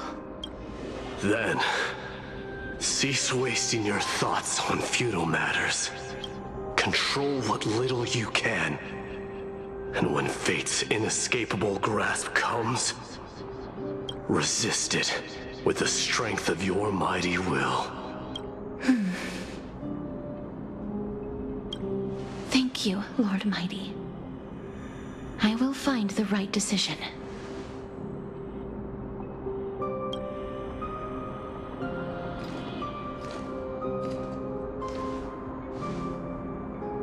In the name of strife, may you meet a fitting end. This must be the alchemical matrix the spirit mentioned. Let's see. We need to insert Aquila's sky, Georios' earth, Kefali's fire, Fagusa's ocean, and Nestia's love. It seems our sweet Princess Homebody has made up her mind. In that case, seamstress, I suppose I no longer need to deliver your message. My time is rather precious after all. Whether you wish to break free from death or not, please, follow your heart. By the promise you once made, I ask that you fulfill your duty one final time. Castorus, please, live as a human, and die as one. According to that alchemist, the final piece is supposed to be me. However, he is not privy to the past, and therefore cannot see the full picture. The past? I saw the twins of death in Kefali's memory, and now I am certain that I was one of them. The trial of the Hand of Shadow demanded taking the life of your family. I died during that trial, falling before the gate to the new world. And my sister, whom I never met, became the Titan Thanatos of this cycle. She was consumed with regret over my death, so she used the Titan's authority to reforge my soul. Yet, it also means she has never revealed herself to anyone, hidden away from the entire world. That's because the Titan she became already fell at the start of everything. They died for me, and now lie in slumber in the River of Souls. You mean Pollux? That's right. The River of Souls is no material river. It cannot be blocked by ordinary means. Only a divine corpse can prevent the dead from reaching the next world. And that's why we have to awaken Pollux from death before we can retrieve the core flame of death. We have to reforge its body with the power of alchemy. But Cass, if that alchemist speaks the truth, does that mean you're also part of the dragon body? According to those departed spirits, I was indeed born as the dragon's twin. But before we talk about that, have you heard the sighs? I heard them too. So what are those? I think it's probably the sign of Pollux's wish being fulfilled. They must have realized how heavy a price they'd need to pay when they used their divine authority to resurrect a dead woman. That's why they exerted every ounce of their strength to send me to Styxia, a city that called for death, a land where none is hostile to death. They never saw their wish fulfilled and fell so prematurely, all because they wanted to give me a new life. Pollux must really want to know how their sister has been after giving their all to save her. That wish is the reason Pollux's soul still lingers in the mortal realm even after their fall, quietly watching and documenting every detail of their sister's life. So instead of picking up objects on the way here, we were instead showing things to a strand of yearning that lingers here. Now, we must weave these yearnings together and restore them into Pollux's complete soul. But all of this is just a hypothesis, right? What if we go through with the That's fine. As Professor Anaxa often reminds us, such is the nature of alchemy. The true outcome can only be known once the process is complete. This is why alchemy is also known as the miracle of creation.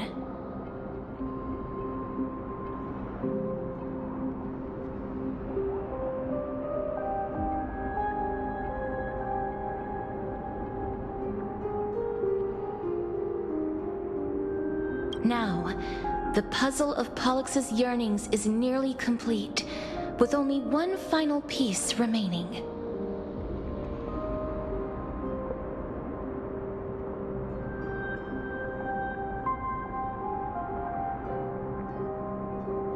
I shall reveal what they have been yearning to know in the alchemical matrix.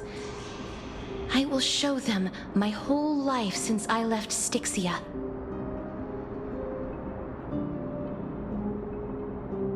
Lady Trian has already drawn a picture of my entire life, and it is now in my hands.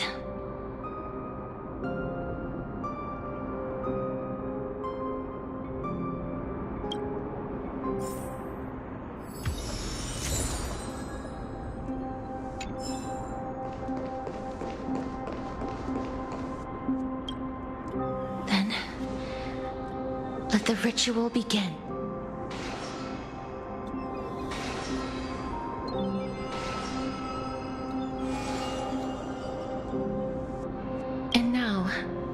objective is complete. That is all.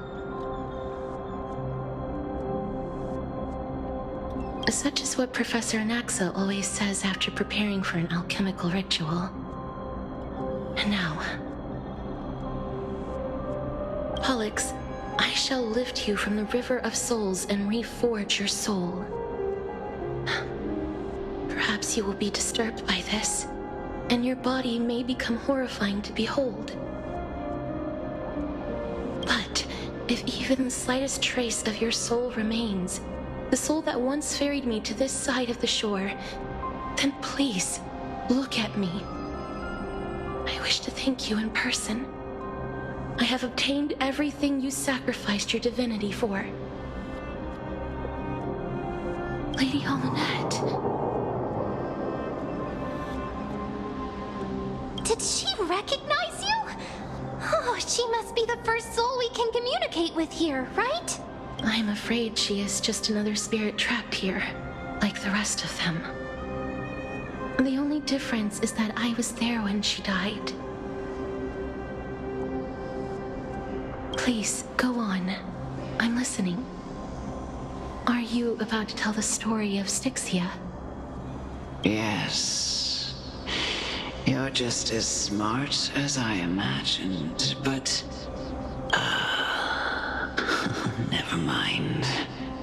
Now's not the time. There's no need to worry, Elder. Take a look around you. You're already at the resting place of the dead. The world of the dead? But how? I understand that you chose to remain silent about the story to protect Casterus, the girl who coexists with death, but you no longer need to hide that story. I can assure you that you have protected that girl's life well. Oh, well, in that case, let me begin. Styxia, the pearl of the ocean, plagued by unwarranted calamity and ravaged by death in the fairy tale. It was the first city-state to shift their faith towards death, even before Idonia did. From where you stand now, I suppose that's a bit hard to believe. Right? Indeed. I cannot imagine that those from the Era Chrysia, blessed with eternal life, could ever yearn for death. I have pondered the same question, child. But I am afraid there is no clear answer to it. Journeys and epics are only glorious and magnificent because all things eventually fade to dust. That's how someone once explained to me why death is necessary to the world. But I still can't take that as the final answer. Would a world without journeys and epics be worse off?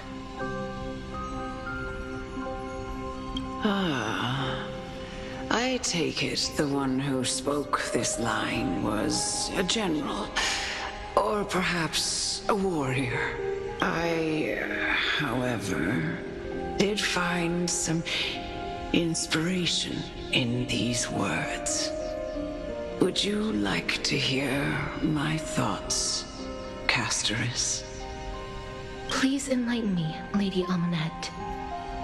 Though I have already made up my mind on how to handle the authority and core flame of death. Your words might truly guide me toward the path forward. You and I are neither warriors nor generals. Therefore, journeys and epics cannot truly resonate with us. But what What if I reframe it like this? What if love is not a trait bestowed upon mortals by Nestia, but a blessing from death? Love. No one ever invented the word cherish in the era when life was eternal. For all the good things in the world could be revisited endlessly, and every bond formed carried no risk of being severed.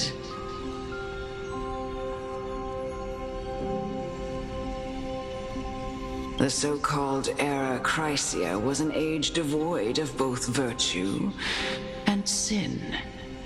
People did not truly live. They simply existed, going through the motions without passion or purpose, then waiting for something to happen. Perhaps the people of Styxia chose to embrace death not out of fascination with its cruel and fearsome side,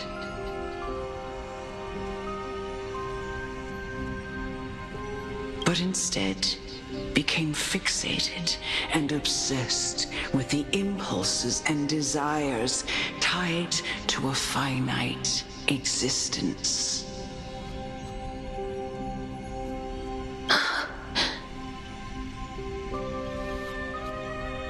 Therefore, death is not a thing of fear and desperation, but... That's right, Castorus.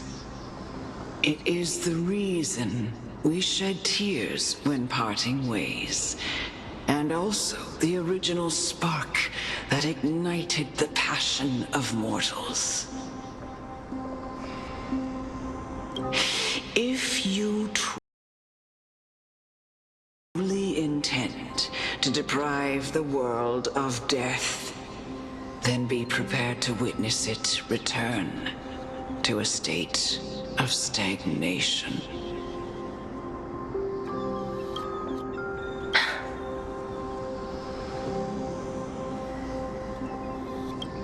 I understand, Lady Amunet.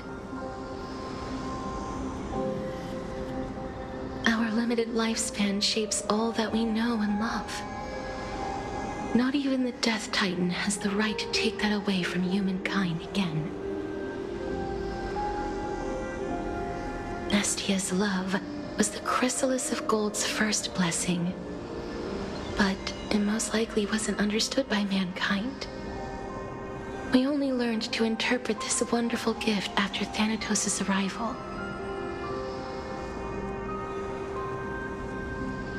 If the world was bereft of death, then the Queen of Styxia wouldn't have played midwife in delivering me into this world. You wouldn't have welcomed me into Idonia, and Aglaya would never have invited me to join the Flame Chase journey. None of these stories would ever have happened.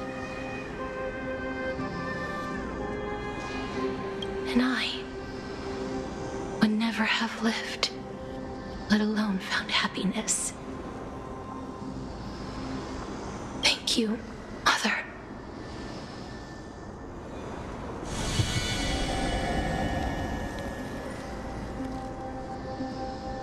I will use all the love I've experienced in this long life to complete the final miracle.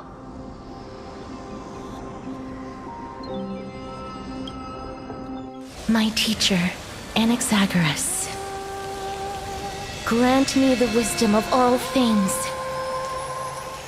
I call upon thee, the stripped dead dragon's corpse.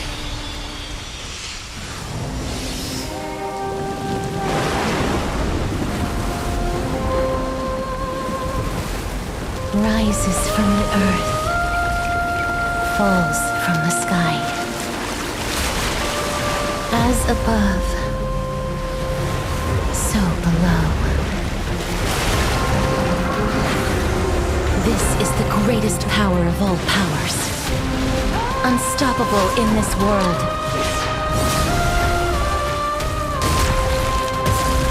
The great work that commands all death.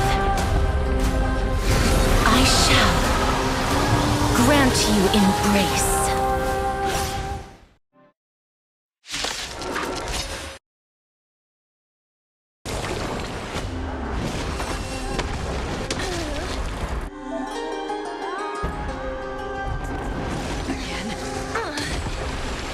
Is the girl who once saved my life truly gone?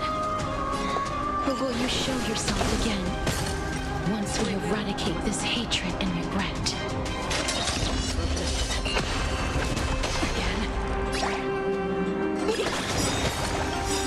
It's coming!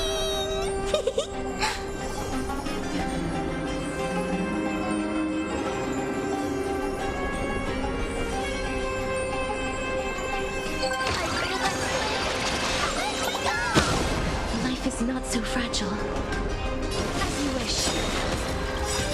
I weep for the departed.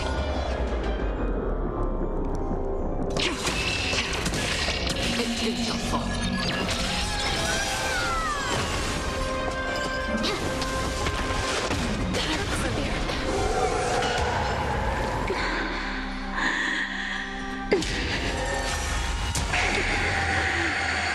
And I know you're anxious. Shh. Don't be afraid.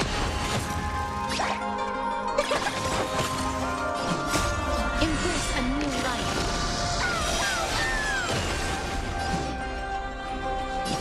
Return to dust. There's no more need to weep and grieve. I will grant you peace.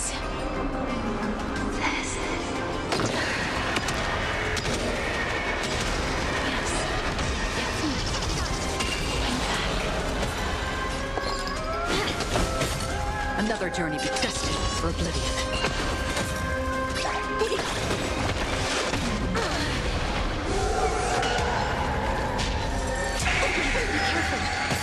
They may be moving by instinct, but there is fury welling up within them. Free will, or was it the still waters of oblivion?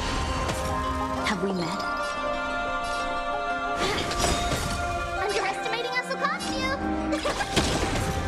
Please cherish this time, as you wish. Another journey begins.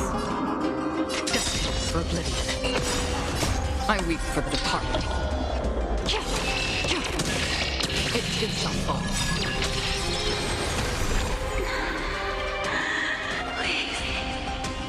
Don't turn back to Netherrealm.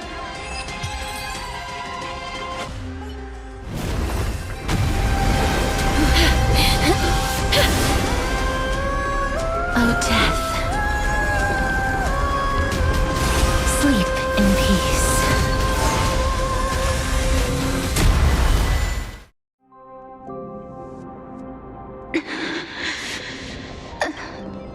I'm sorry I have to wake you up from ancient death. And I know you're anxious. Shh. Don't be afraid.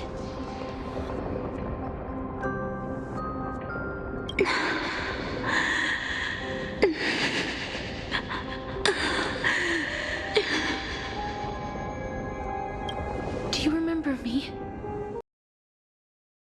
I'm the girl you once carried across the Sea of Souls. I'm sorry I wasn't able to remember you, but with the help of many people, I was finally able to pick up these broken fragments of my past.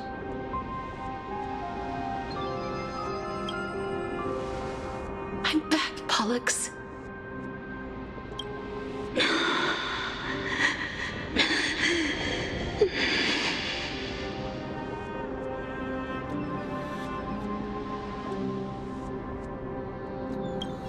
I know this might not be what you wanted.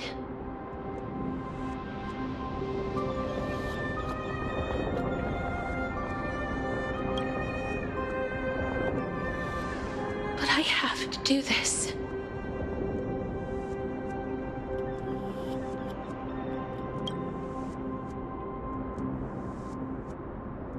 So please, carry me across the Sea of Souls again and return me to the Netherrealm, just like you did in the past. Please take me to where the core flame of death rests.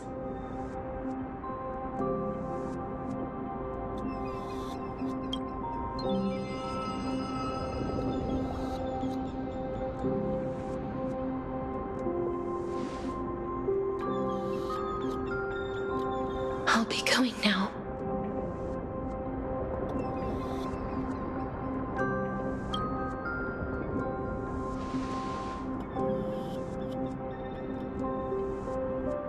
They may look scary, but as long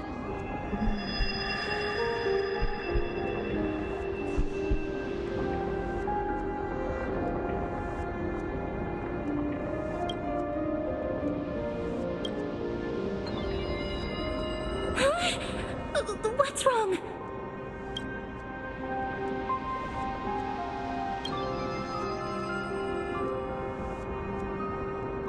Are you... What's wrong with her?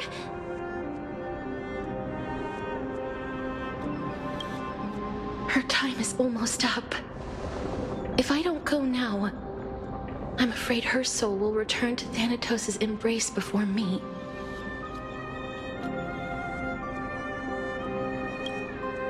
What? Oh no! Is there anything we can do?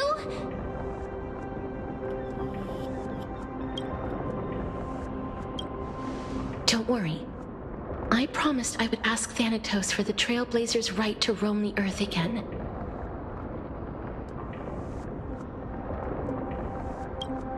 Mem, stay here and keep a close watch until I return, all right?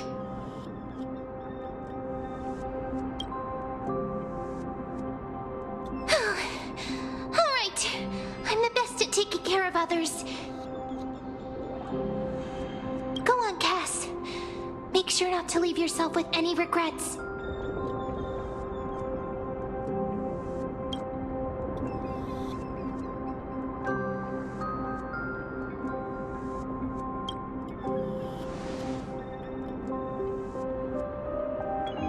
It's a deal then.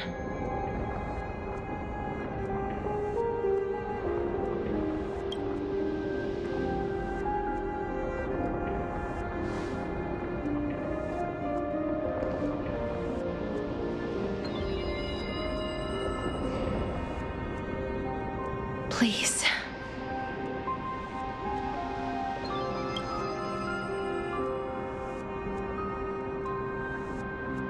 Wait for me.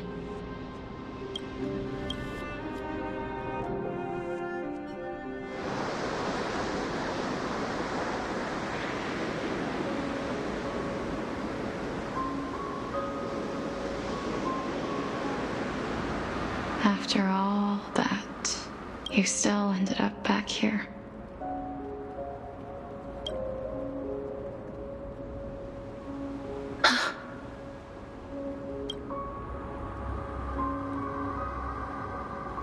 So the legends were true.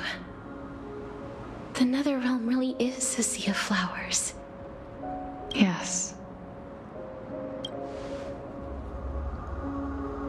Just like the flower fields we tended to back then. Is that you, Plixia?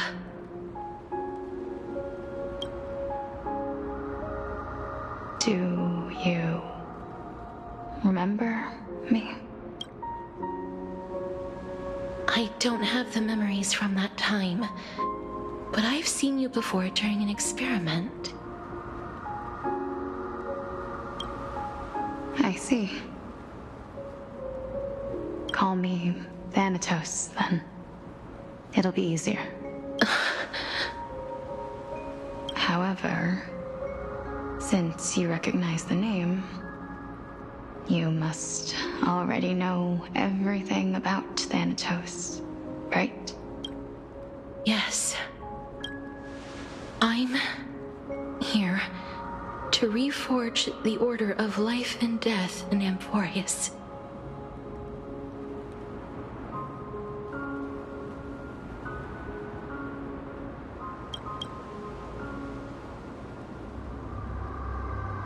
You know, my sister was a sympathetic, but rather sensitive person.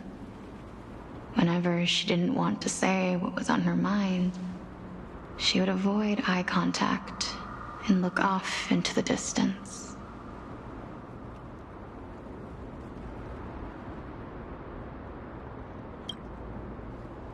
Just like what you are doing now.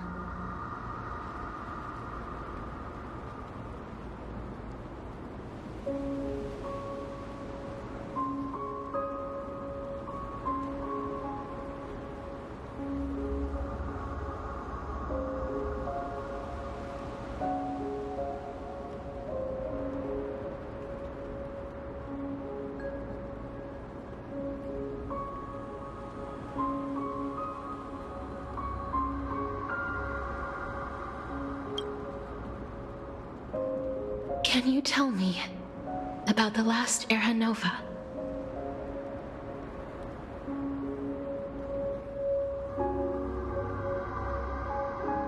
What did you do, Polixia?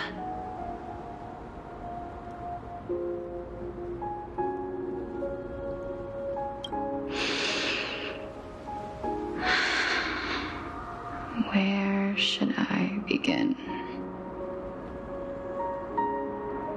I suppose we can start from the beginning.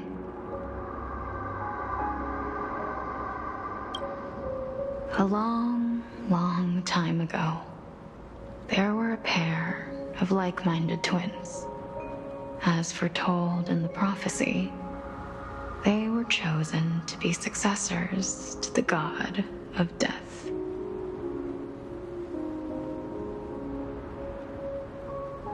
But fate was cruel. The price of attaining divinity was to take the life of a family member with our own hands.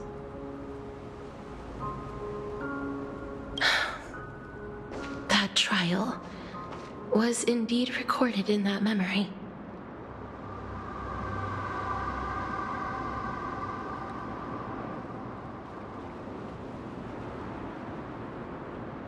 Then you should already know that my sister voluntarily gave up her own life so that I could ascend as the demigod of death. But I couldn't accept that. Why did we have to kill each other for a future she'd never see herself? That's not fair. So, while weaving the laws of the new world, I shattered the forbidden bottom line for life and death.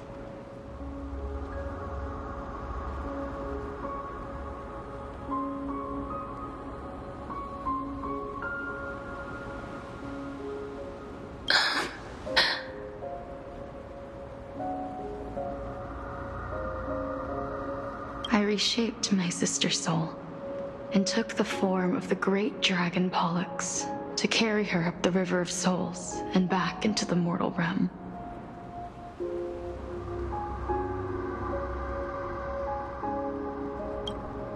But our fates were already decided and manifested in unexpected ways in response to my futile actions.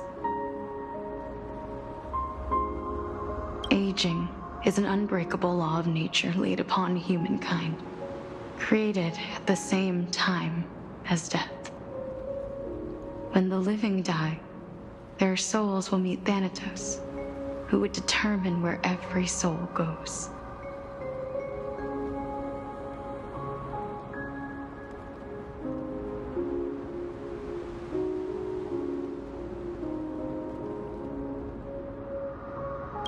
If the Reaper raises their left hand, the soul is granted death and allowed to enter the Netherrealm to await reincarnation. If they raise their right hand, the soul is rejected by the Netherrealm and returned to the mortal realm, to continue walking the earth.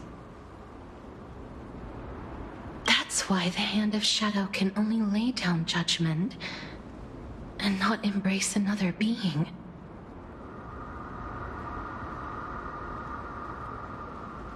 Yes. Death was originally a pair of hands, but they were split in twain when we reached the mortal realm, never to touch each other ever again. The half of Thanatos that represents life, the undying human who grants death, that was the curse I forced upon you. Then, what about you? As the half of Thanatos representing death, I shoulder the fate of defying death. I died the moment I entered the world of the living. From then on, my Titan also no longer existed in this world. The cycle of life and death stopped. Souls were denied their audience with death, and were left stranded within an ever, what irony, my selfish desire to save your life gave you and the world a fate far worse than death instead.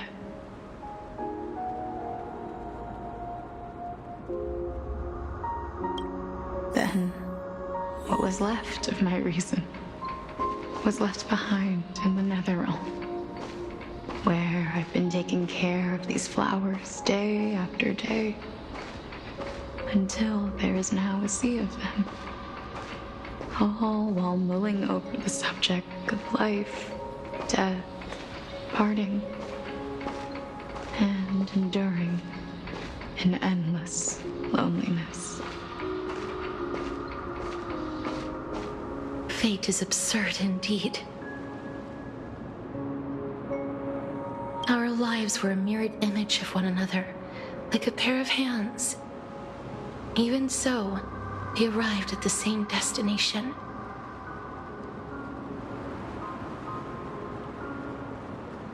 We walked different paths, yet experienced the same pain.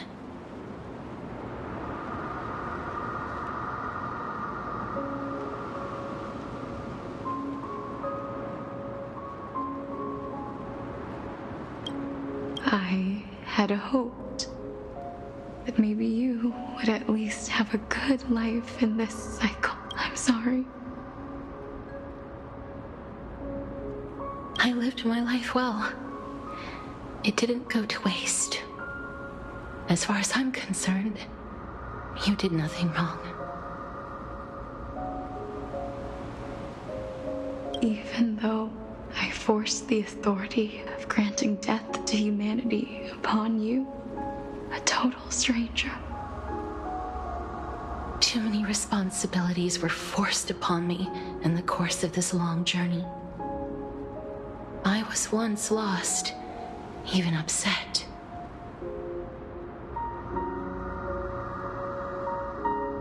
But I realized recently that if it weren't for your blessing, I wouldn't have understood the source of these emotions, nor would I have realized my purpose.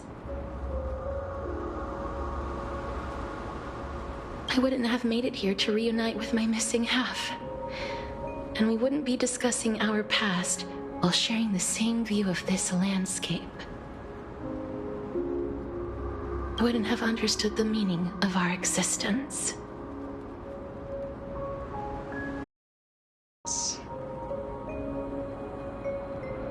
This sea of flowers blooms on dead land because we sowed it with the seeds of our separation and watered it with our tears of loneliness.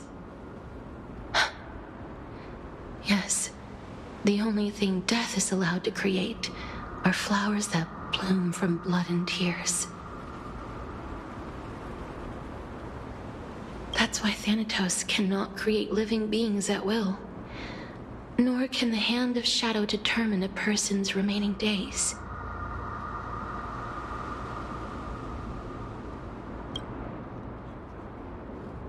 the life and death of mortals should never be dictated by another's will. Are you saying there's no point in Thanatos' existence? No. No single being can bear the scales of life and death on their own. Not even a god. Life and death weigh equally heavy. We both know that now, don't we?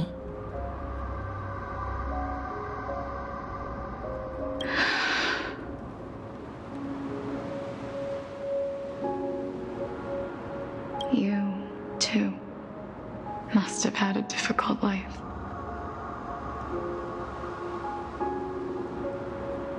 We've taken quite the ridiculous journey together, haven't we?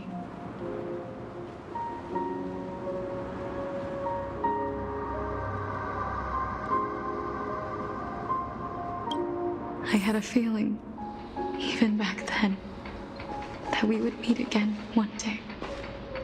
Not to embrace one another after a long separation, but to come in search of retribution. Tell me the answer that's already been written, and let us draw this seemingly endless fate to a close. It's been far too long. I've waited here for centuries, watching day after day as desperate spirits are denied by this lonely wasteland. I always hoped I would see you among them, but I was also afraid of seeing you. I didn't know how I could possibly face you again, but more than anything, I was afraid that you might have forgotten all about me. I know. But don't you see, Polixia?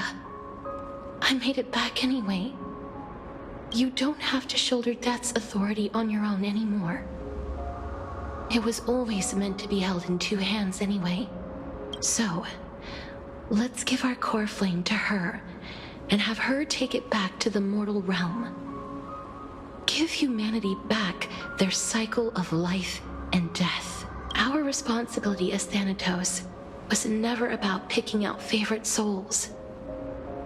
We were only meant to watch over life. Let's tend the field together and create a warm sea of flowers for all the souls to come. What do you think, Polixia? Yes, just one last step. You shall wither, and through that, the dead will sprout again from the remains and be reborn with the dead flame. As foretold by the prophecy, Thanatos' authority is only destined for only one person to wield. As the Chrysos heir of death, as their demigod, as a titan, our fated moment has arrived once again. Just like before.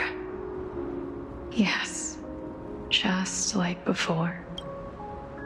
But unlike that time, the ones undergoing the trial this time are prepared. You've made up your mind?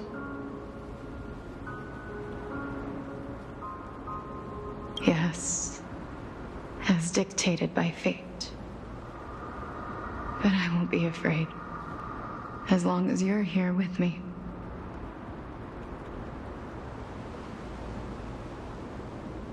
Complete your trial in this life. Grant me the embrace of death, and light the spark of life ablaze. You've been tempered by life and death. I know you'll be able to give this wasteland its first breath of life. Like a raven butterfly, flying swiftly into the netherrealm, perching on the twig of death. I will. After this, I will remain permanently in the Netherrealm. The River of Souls shall return here and rain down from the sky, scattering souls across the earth. The cycle of life and death will flow once again. This sea of flowers you sowed shall bear countless joyous or sorrowful souls and bloom evermore.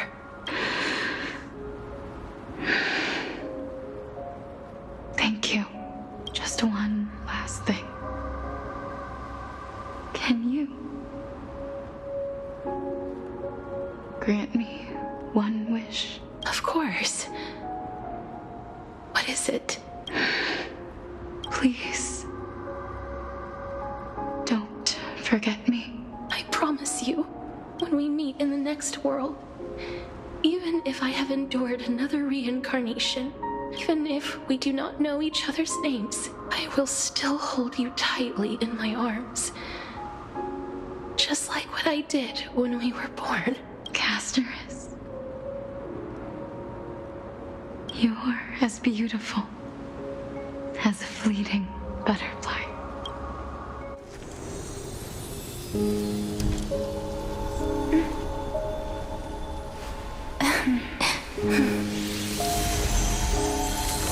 I will bring rest to death. And from now on, stagnant life will once again flow.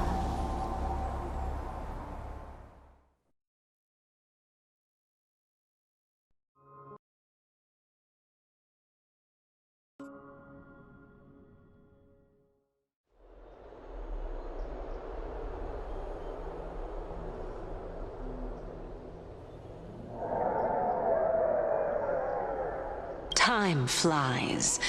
In the blink of an eye, the 15th entry hour is already at hand. When this farce is over, your soul will be placed on the scales of life and death. Are you ready?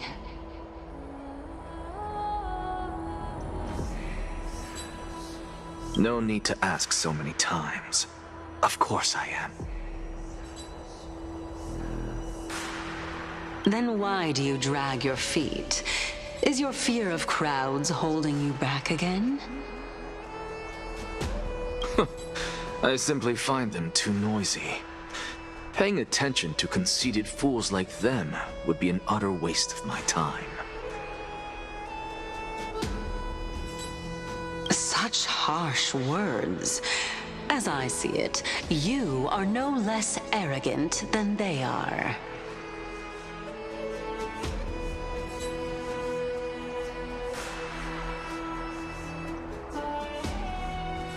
I couldn't agree more. Oh. I did not expect to hear that from you. Are you not going to refute me? I know myself better than you think I do. At the very least, better than a stowaway like you.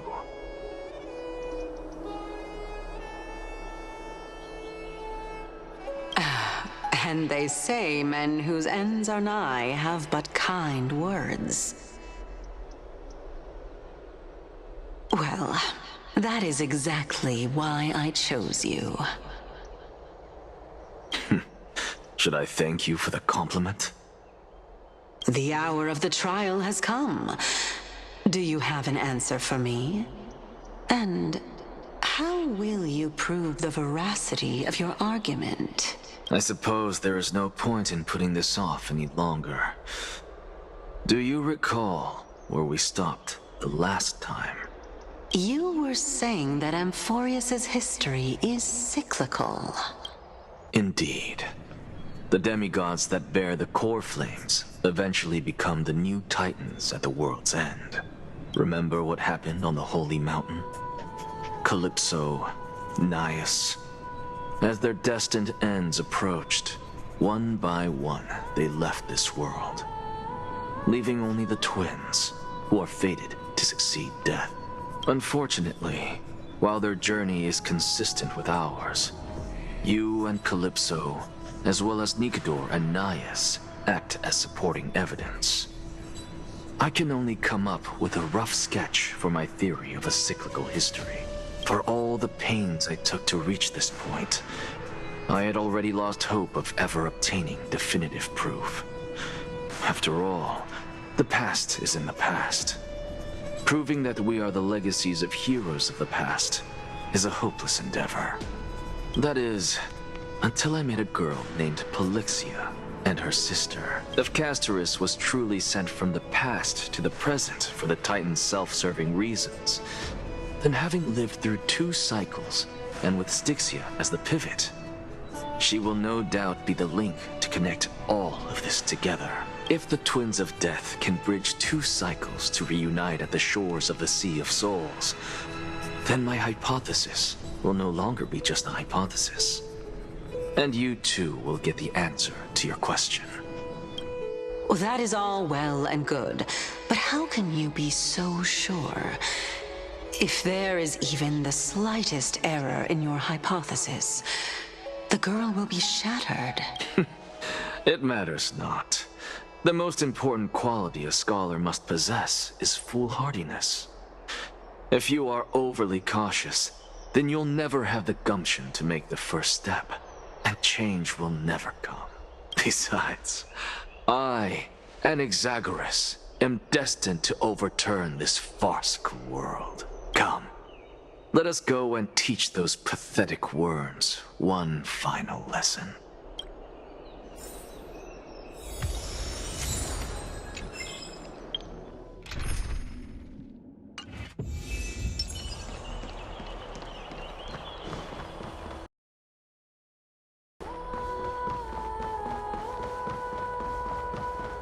Finen. So they are leaving the final debate to him. Let those Chrysos heirs who started this terrible war hear you. Let them hear the voices of the people!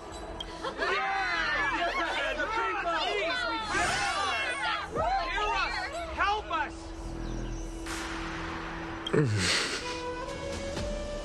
As always, that woman knows how to stir up a crowd. Professor Anaxa, I thought you'd pass on this. Everyone must cast their vote, or this assembly would serve no purpose. Prof, do you truly think it's wise to entrust the fate of the world to an assembly like this?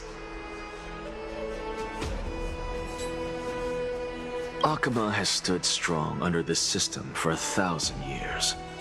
It stands to reason that there is purpose in its existence. But that is not what you're asking, is it? What you really want to know is Aglaia making the right decision in entrusting the fate of the world to you? Nothing ever escapes you. I didn't spend all those years teaching you for nothing. Most people only take 4 years to graduate, if I recall. To tell the truth, I feel like I'm on my way to an execution chamber instead of a podium. So, do you have an answer to that question? No, I don't. I thought so. Because that question is not yours to ask in the first place. Is Aglaia entrusting the world to you the right decision? Don't make me laugh. That is a question that woman must answer herself.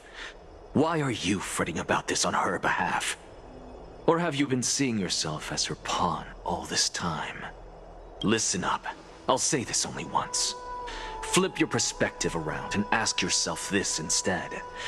What should I do to ensure that the world doesn't stray from the correct path? That is what you should be thinking about. You still have time, so give it some thought. Oh, and don't bother telling me the answer. Tell it to those begging for salvation from the gods. Got it. Thank you, Professor Anaxa. That's Anaxagoras to you. Who will you be voting for? That'll depend on how well you perform. May Circe safeguard your thoughts.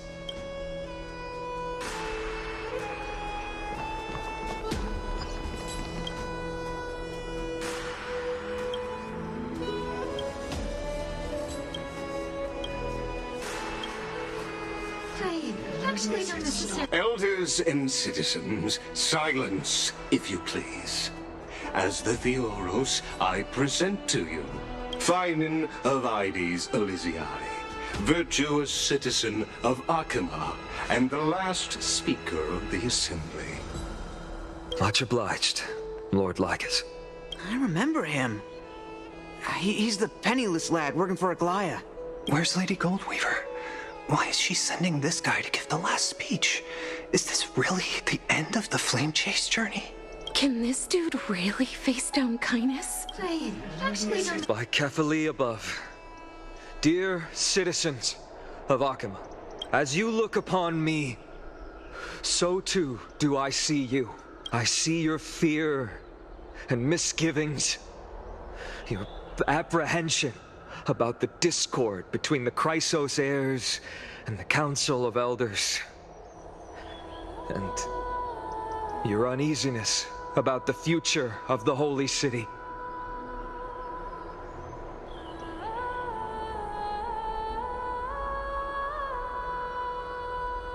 Yet, before you contemplate something as grand as the fate of the world, I ask that you look closer.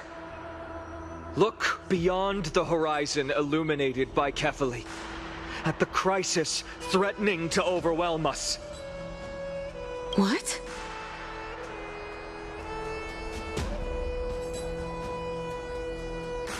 Ides Elysiae, my beloved hometown, is a village forgotten by time. It is a place with the most invigorating breeze and wheat fields that spread all the way to the sea. I once thought that there I would enjoy a lifetime of peace and quiet with my friends and family. How I wish I could invite all of you to that paradise, far from the noise and chatter of the world. Alas, I can't, because she and all that she nurtured, all that I loved, they have long been devoured by the black tide. My beloved home is no more.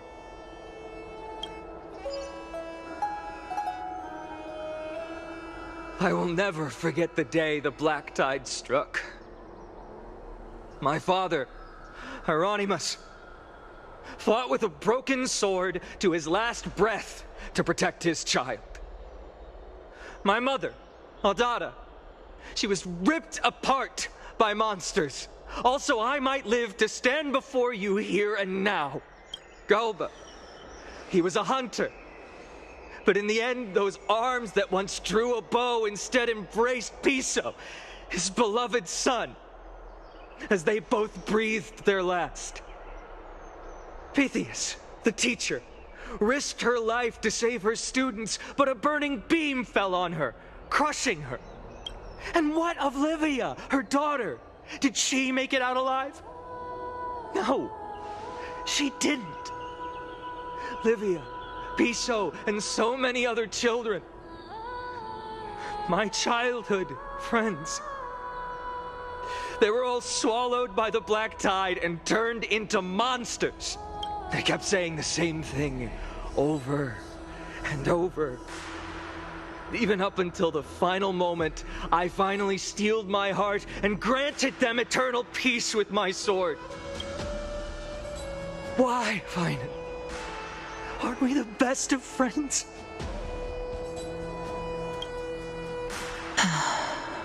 That is the black tide. A looming threat that can bring Akima to its knees any time.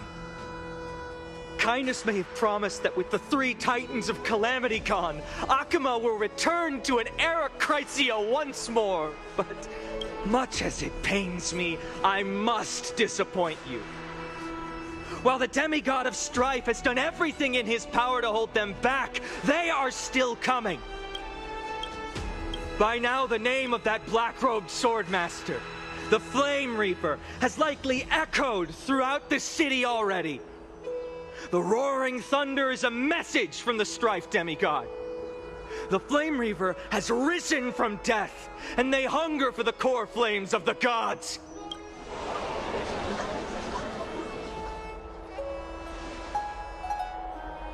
Lies! If such a powerful enemy is indeed approaching, why is Akuma still a picture of peace? Exactly! The city of Akuma shows no signs of pandemonium or chaos. And why is that? I beg you, spare a moment to think about this. Are we able to stand here and hold this assembly in peace today because the danger has passed? No! This peace we enjoy is no gift of fate. We are able to stand here today only because the Chrysos heirs have stepped up and shielded Akuma from calamity. With her golden threads, Aglaya has preserved and continues to preserve these idyllic days that all of you hold dear. The Council of Elders claims that Aglaya will one day forsake the people because her divinity is eroding her body and soul. But ask yourselves this. Rather than offering her aid and support, why do they choose to watch and push Akuma away from the Flame Chase journey? The answer that no one can bring themselves to speak of. A truth stained in blood and buried in greed, fear, and vanity. Allow me to lay it bare before you. It is because the Council of Elders, which bears Akuma's history and honor, along with this citizens' assembly we once took so much pride in, are now infested with vermin.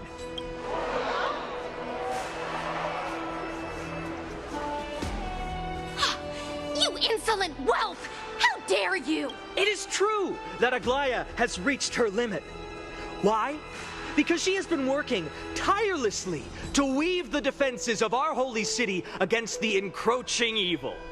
All while these vermin are making up baseless accusations about her and scheming in the shadows. Not once has she ever failed Akuma. Yet these vermin attempt to tear her apart, tarnishing her name with unfounded allegations. She may have been blessed by divinity, but hasn't her heart always stayed true to humanity? They attempt to mislead you and reduce this assembly to a crude standoff between gods and humans, but citizens of Akuma. Once more, I implore you to open your eyes and look at those around you. Examine them closely. Beneath all that finery, do you see the good heart of a human or the poisonous glands of a pest?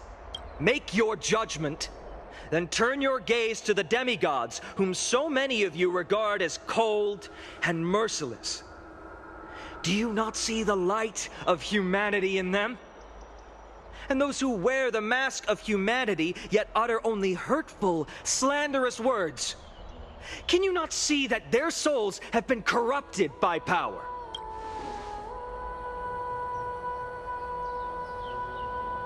Yet, no matter what your answer is, and no matter who your vote goes to, rest assured that you have nothing to fear. For Aglaya, Trebios, and I will remain your faithful guardians and pledge our lives to upholding your decision. And this vow will stay true until the end of our days, where it will be passed on to future Flame Chasers. A steadfast and unwavering promise that shall endure through the ages. Absolutely right. The Chrysos heirs have only our best interests. At the present time, on the scales of Talanton, those who call for the continuation of the Flame Chase journey, and those who demand its suspension. Each faction holds an equal share of votes, resulting in a perfect balance. As expected. This is the moment when the Flame Chase journey is the closest to its end. And now, it's your turn to vote, Lord Anaxagoras. Is there anyone else who hasn't voted? No, you're the last. Cast your vote with care, for your decision will break this impasse. I have long since made a decision. Very well. May you bring much needed change to this farcical world. Oh, the last vote.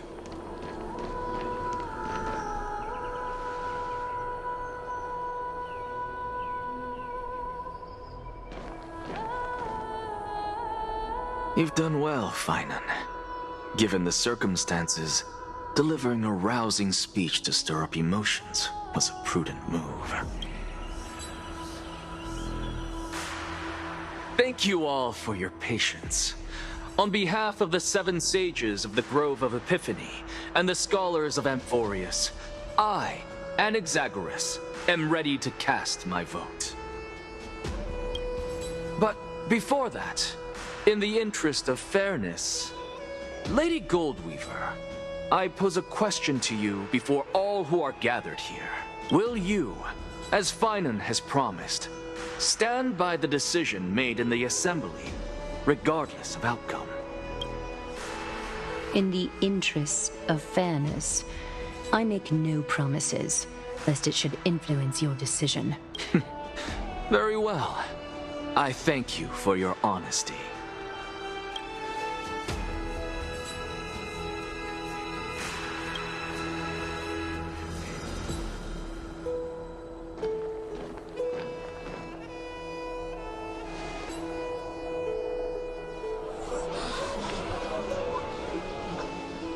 What's he doing?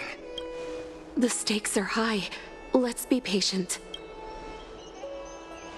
Cut the act! Who do you think you are, wasting our time like this? Lord Anaxa, please do not forget that I... Rule number 1, do not call me Anaxa. Rule number 2, never interrupt me. Silence is golden.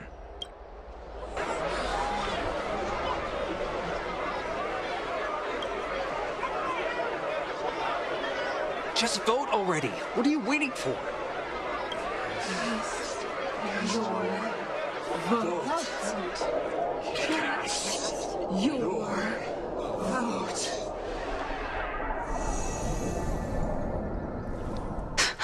I cannot help but wonder, is every hardship in the world something you will exploit and use to your advantage?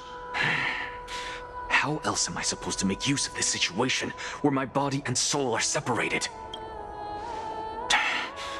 Oh, Xerxes. Or should I say Calypso? Accompany me on this final journey. Let us journey to the Netherrealm and see how she will substantiate the answer to your question and validate my decision. We need only to follow the sound of the tides. You are... Well done, child. Just as I foresaw, you have achieved great things. Teacher.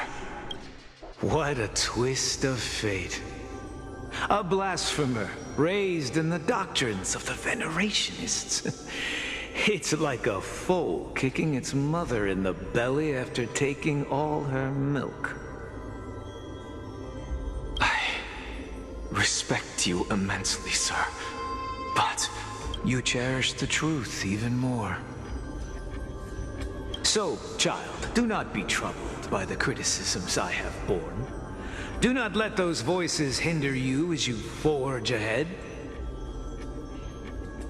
As the Sage of the Venerationists, I am duty-bound to oppose you. But, as your friend and mentor, Anaxagoras, I say, go forth, for the truth is already in your hands. I will keep that in mind. Go now, child.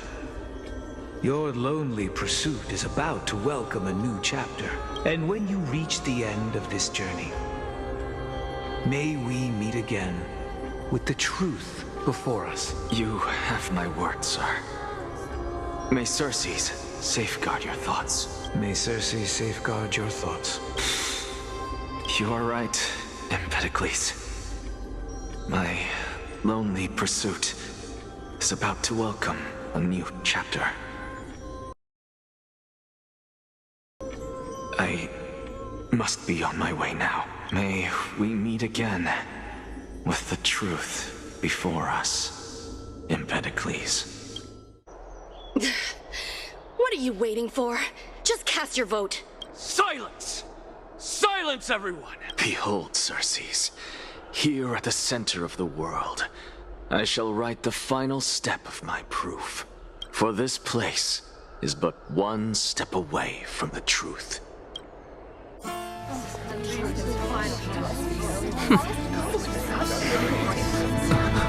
Professor, I completed the proof you wanted.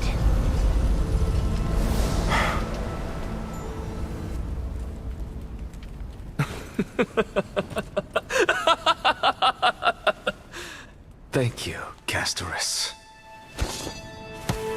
The answer is plain as day. My vote goes to the Flame Chase journey and nothing else! Elder Kindness, I have deciphered the truth of this world!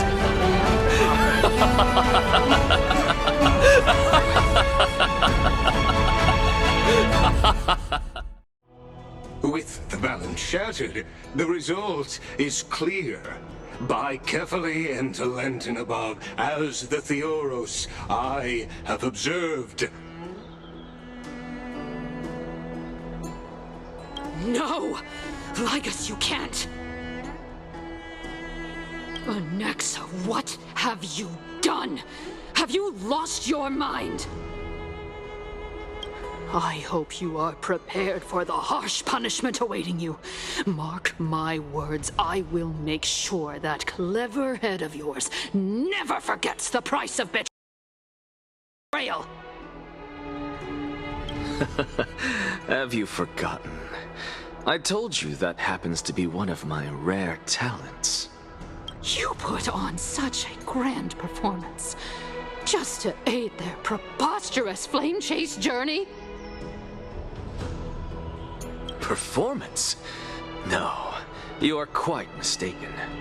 I may be paranoid by nature, but I've always been known for my honesty.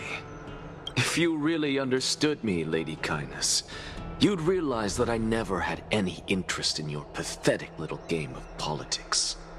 Factions, standpoints, they are jokes in my eyes.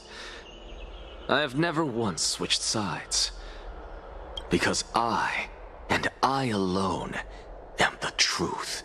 Lady Kindness, with all the citizens here as witnesses, we should honor the spirit of democracy and respect the decision of this assembly. I have observed that Akama has chosen her destiny. This citizens' assembly has resolved to continue the flame chase journey. This resolution shall be put up on the wall of heroes, such that all citizens are aware of the city's way forward. You! It seems not everyone is ready for the assembly to end. Very well. Let me entertain you for a little longer.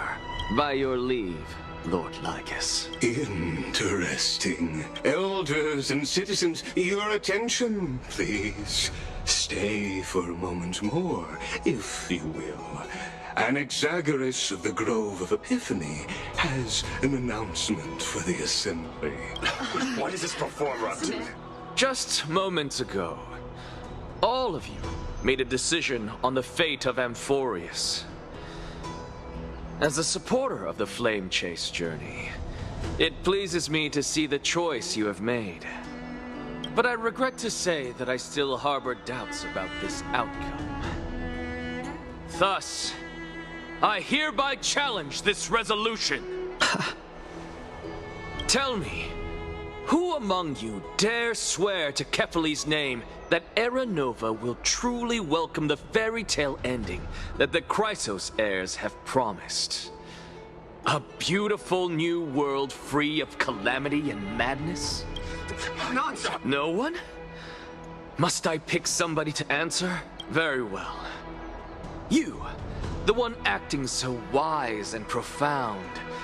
In front of all present here, do you dare swear that it will happen for sure? No? Fine. Next. You, the one with ignorance written all over your face.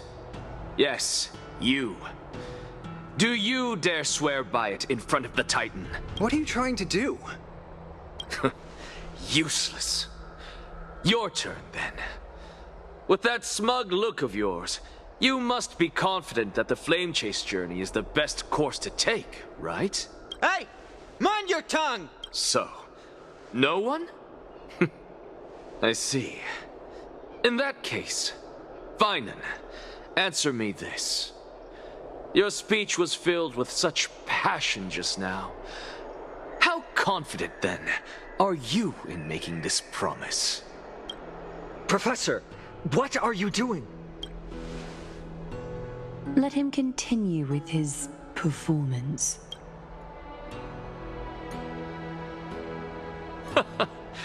Will you look at that? Even Finan and Aglaya lack the courage to make such a promise. And what's even more absurd is that no one but I can promise you this new world. And yet, the Assembly passed the resolution anyway.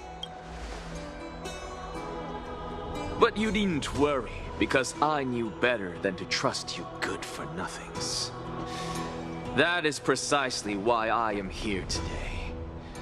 To give you one final lecture. Now listen up and listen well. I, Anaxagoras of the Grove of Epiphany, hereby declare everything that the Flame Chase journey promises is true. Finan of Ides Elysiae, the prophesied demigod who shall succeed Kefali, will reforge each and every one of us in the new world with his complete, intact memories. What? The core flame-bearing Titans were the Chrysos heirs of yesterday, and the Chrysos heirs who carry the core flames today will become the Titans of tomorrow. All of our souls shall endure for eternity in the miracle of the World-Bearer. And all under Kefali's protection shall step into that new world.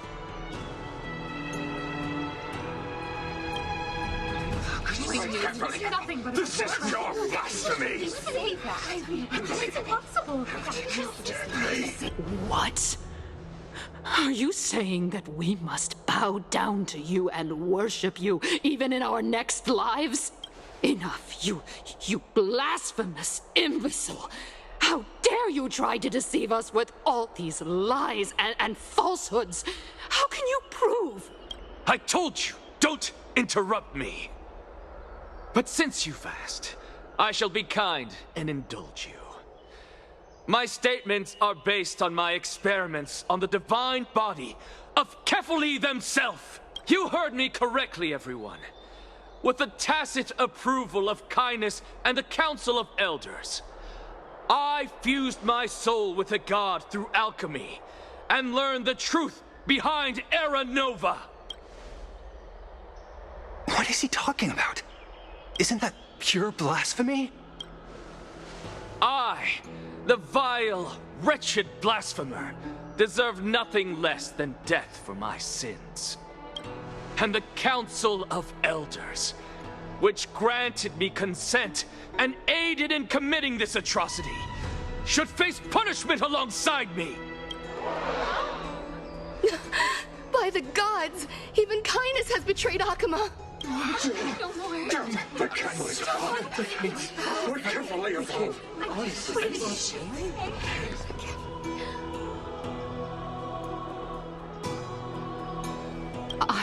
I had no knowledge of his transgressions. He did that on his own. The Council of Elders bears no responsibility for his actions. Lord Lygus, as the esteemed Theoros, are you going to simply stand by and allow the Council of Elders to be dragged through the mud? If the accusation is true, I will acknowledge it. If not, my conscience stands unburdened. Lady Kindness, the reputation of the Council of Elders was not built in a day, nor will it be shattered overnight. Repercussions await those who fool the people, and punishment must be meted out on those who abandon their vows. We should respect this beautiful city and her people. You... Lady Aglaya, the Gold Weaver, I humbly ask that you take on the responsibility of overseeing this judgment in the name of the fairness of Talantin and the justice of Kefali. Considering the circumstances, and in accordance with Akuma's codex as the only demigod among us, you shall rightfully wield this authority. The honor is mine to bear. How is this permitted? Elders and citizens, silence, if you please. Anaxagoras of the Grove of Epiphany has made his statement clear. As per Akuma's codex, I request all present citizens to stand with me in exercising the right of judgment. First, Elder Kindness of Akuma and Lygus the Theoros stand accused of neglecting their duties and abusing the law, leading to the egregious blasphemy against a god. In the names of Talantin and Kefali, Akuma is to form a committee before the 7th action hour to conduct an investigation and disclose the findings to the public for subsequent judgment. Yes! Curse you! Now, concerning Anaxagoras of the Grove of Epiphany, he has confessed to grave blasphemy against Kefali. In the names of Talantin and Kefali, the accused must be allowed to hear the people's voice prior to the execution, for a chance at a reduced sentence and possible pardon. Professor.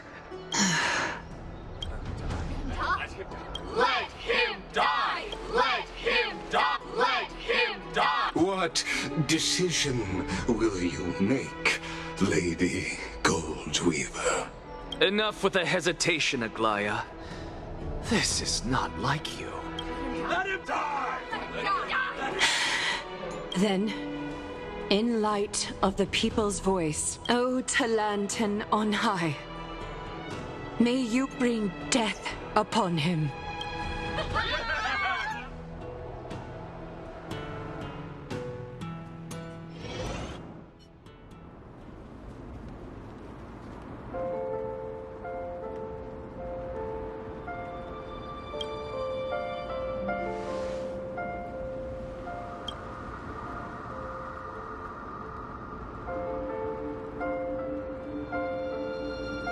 Allow me to reintroduce myself.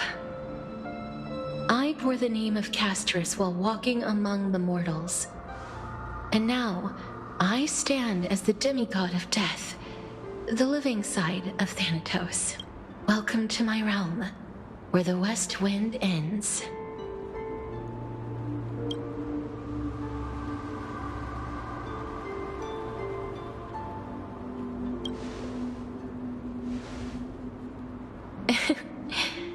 Every departed soul who has arrived here has expressed the same. Did you know? Every flower here was planted by Thanatos himself. These flowers were originally both lifeless and immortal, but in the first rain brought by the River of Souls, they were given new life, flourishing as the bearers of countless souls.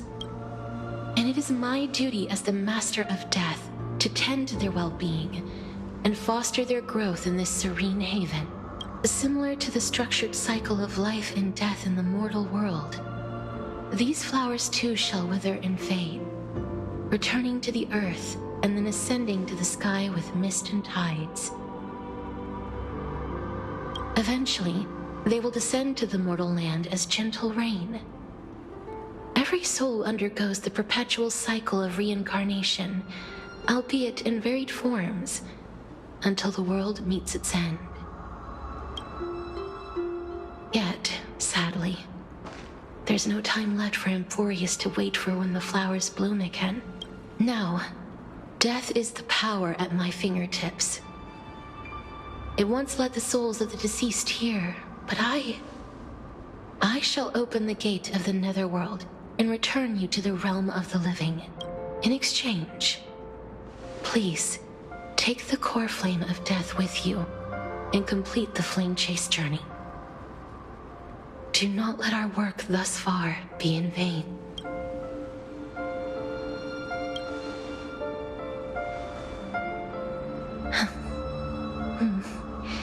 Just like the other demigods, I will stay here and embrace my destiny.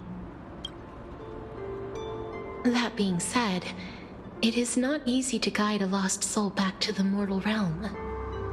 The whispers of death are sweet and alluring. If your determination wavers, you will succumb and be forever ensnared by the Netherworld's grasp. Please consider this a one-time exception. I will do everything in my power for the flame chase journey, and for your life, the only life I can save. I am glad to hear that.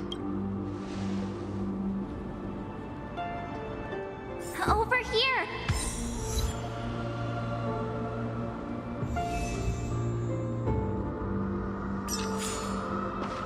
I believe in you.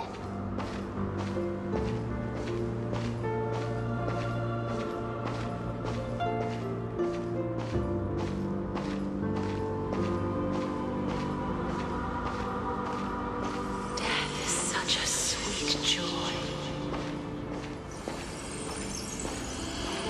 Embrace awaits you.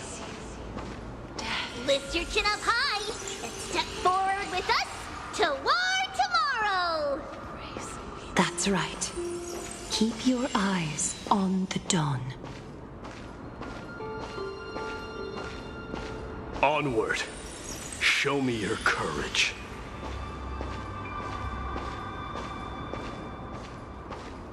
Partner, we shall become heroes together.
All of this is proof that you once lived. Your soul, your memories, the years you've journeyed through, and the path they revealed, leading you back home. So, continue onward. Do not stop moving forward, and do not let her sacrifice and the support of all who have stood by you be in vain. Over here, friend!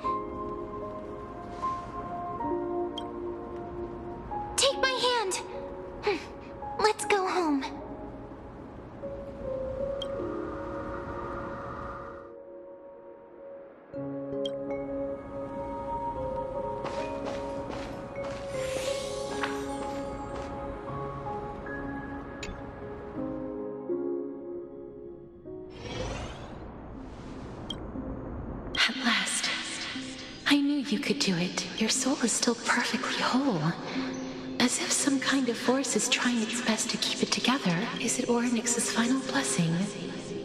Or is it a miracle of your own? It's truly incredible.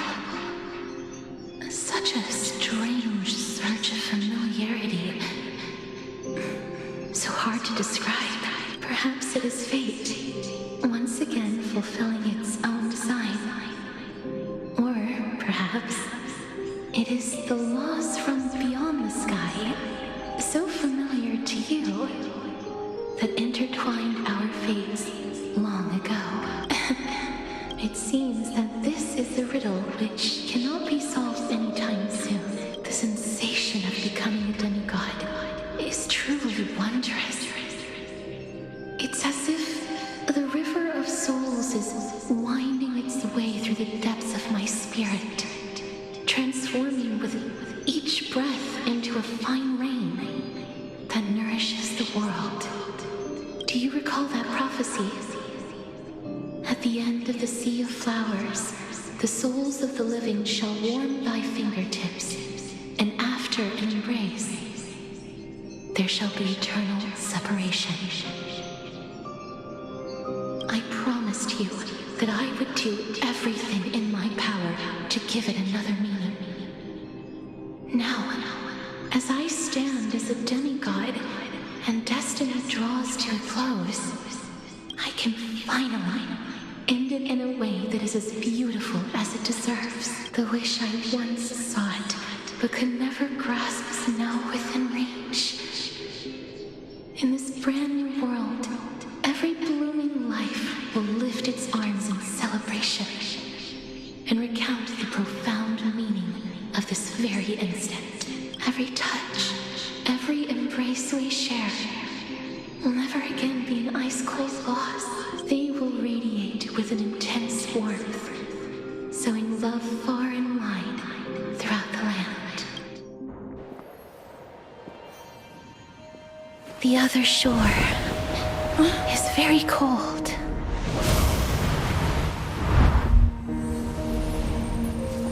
May I borrow your warmth one last time? Thank you for fulfilling this wish of mine.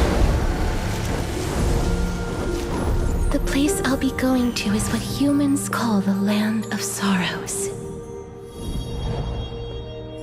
But with this heartbeat and the residual heat of this embrace, I shall turn the nether realm into a gentle place of rest.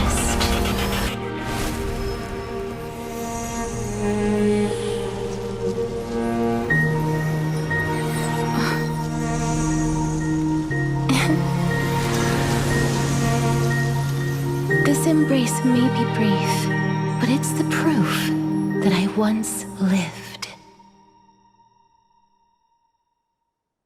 Farewell, then.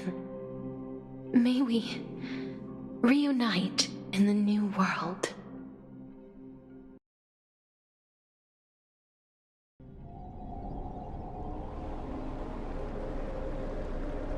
That grand and absurd performance was what you've been seeking your whole life? I gave up everything in search of truth, and it culminated in this very moment.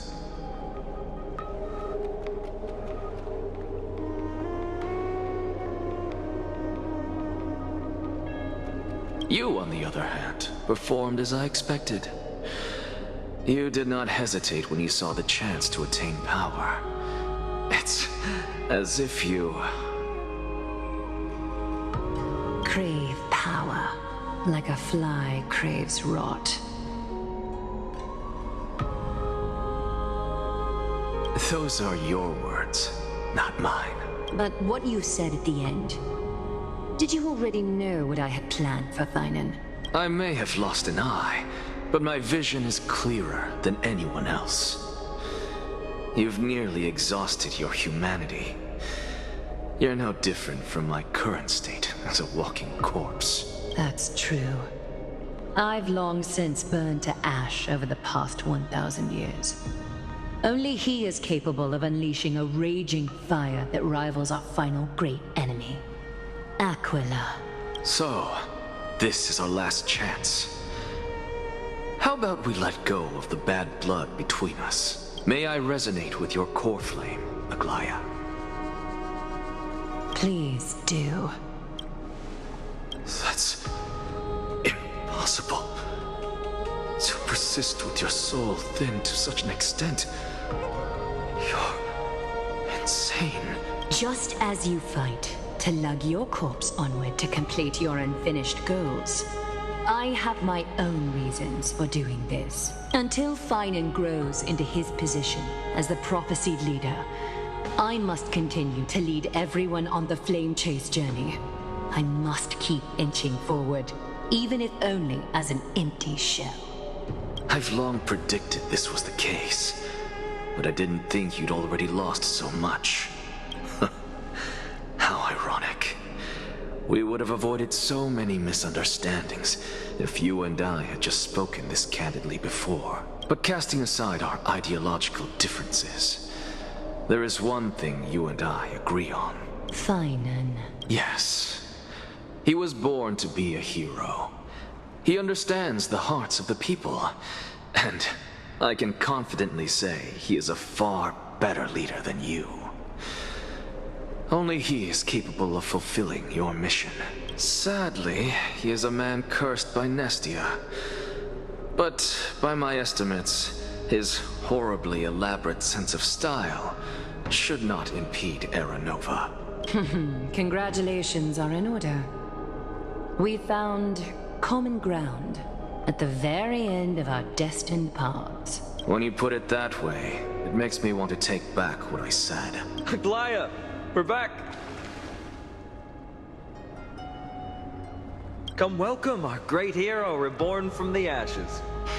I hope he didn't hear your earlier assessment. It wouldn't be the first time I criticized him. A man should be aware of his own shortcomings.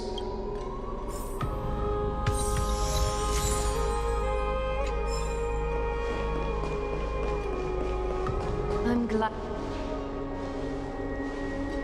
But I don't see Castris among your number. It looks like she not only helped me prove my theory, but helped you fulfill your mission as well.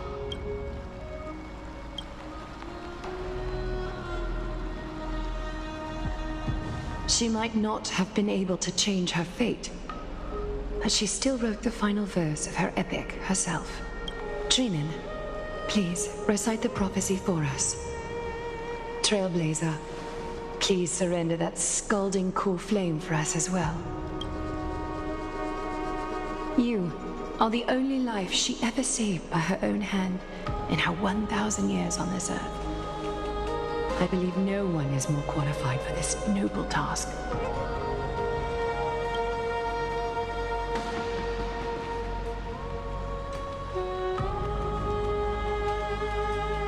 O gods who have returned, and gods who are still watching, today we bring you a soul laid bare.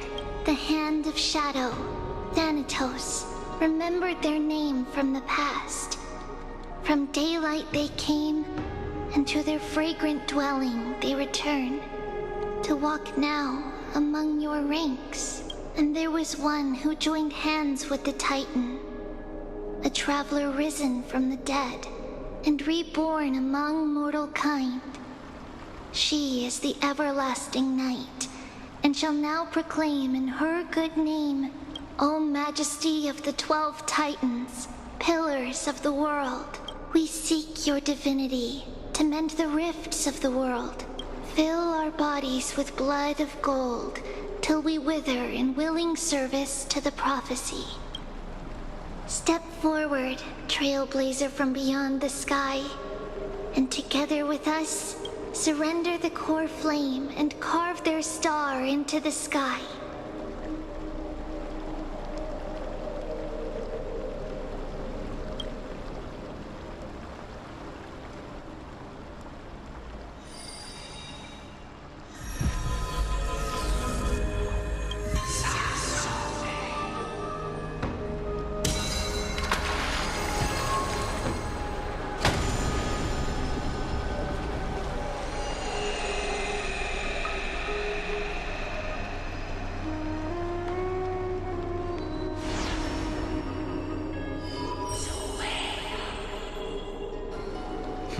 constellation for death.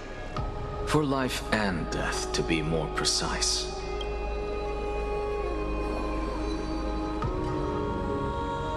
Look, it's...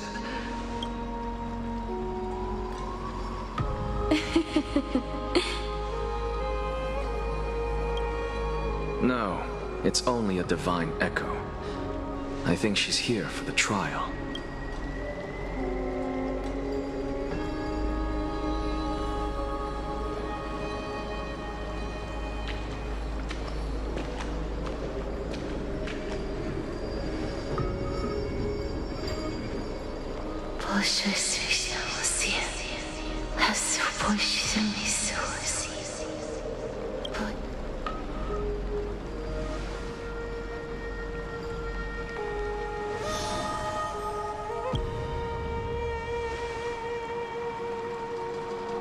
What did she say?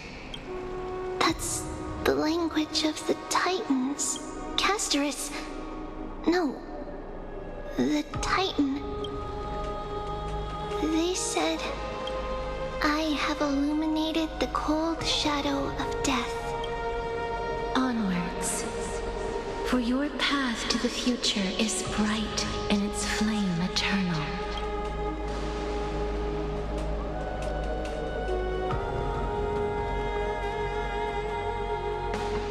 Do not forget. She made quite a scene. I suppose it's my turn now. I won't stop you. Professor, you... What's with that look? You were present, so let's get this execution over with. We wouldn't want to bring shame to Akima's divine laws or keep me from creating a new world. You never change, do you, Professor? I don't understand. If your theory is correct, you'll lose all memories of your past life once you become a Titan. So what's the point of becoming a god? Of course there's a point. Even if I forget who I am, I'll still have my brilliant mind. It goes without saying, I'll find a way to retrieve memories of my past life. Besides, I still have you, don't I? I still don't really understand what you said during the assembly. Even if it were true, things reforged from memory could never be the same as the original anyway. Then allow me to tell you right now that you're wrong. What exactly are we? My answer is that the Chrysos heirs are the future Titans and vice versa. Of course, this answer only applies to us. So, what are we when it comes to regular mortals? The very essence of the world, our souls, are tiny invisible seeds that hold records of each person's memories of the world. And we are the buds that sprout from these seeds to grow into great trees. Is that what new sporism means? Correct. Once our physical bodies are born, we become new extensions of the world. From there, we plant our seeds into someone's memories and then scatter them into the hearts of countless people in the future. Just as seeds are affected by their environment, so too will our appearances differ across memories. But the partial memories we carry will always be the same, because that is just how the world is. To destroy our very existence, one must destroy the world itself. But we have someone who will still live on with his perfect memory. That person is you, child of Kefali. This is what it means to be the world-bearing Titan. So, carry everything of this world and live on. Don't disappoint those most precious to you. Don't disappoint Lady Goldweaver, and especially, don't bring dishonor to my theory. Anaxa, I swear to you, I'll lead everyone to our reunion in the new world. Good. That is all I have to say. Farewell, everyone. May we meet again in the next life. Farewell, great performer. May Circes safeguard your thoughts.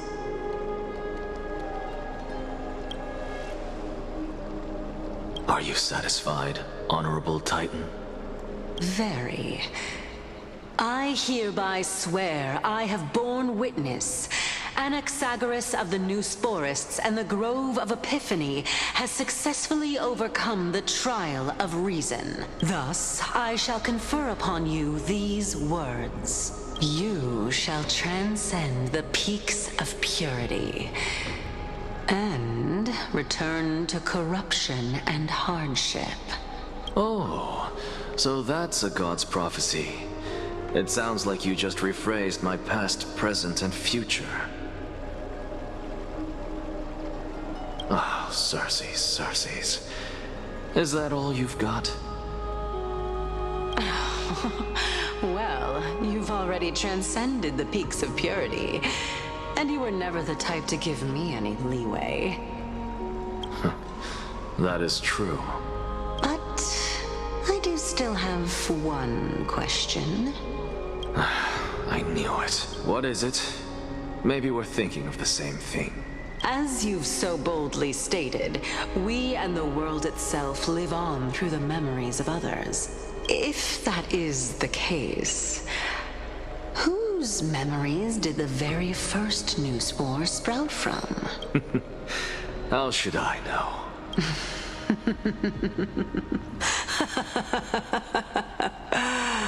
Oh my. But since we are both equally curious, we should allow the children of humanity who come after us to investigate in our stead.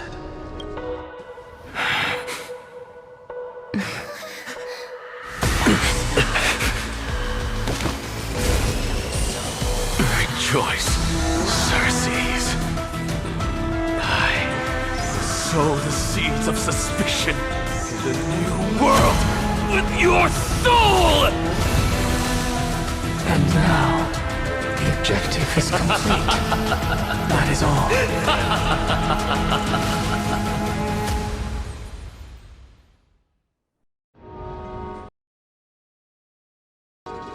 Thankfully, she's still alive.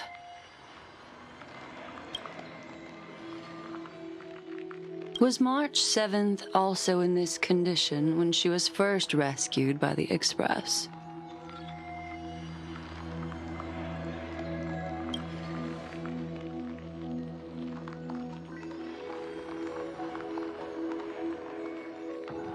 But she still woke up naturally. Looking on the bright side, that might happen this time as well.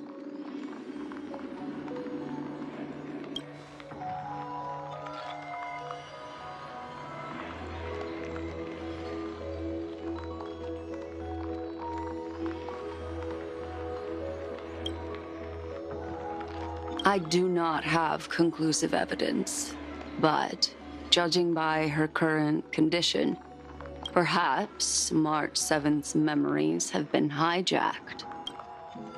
Think about it, Miss Himiko.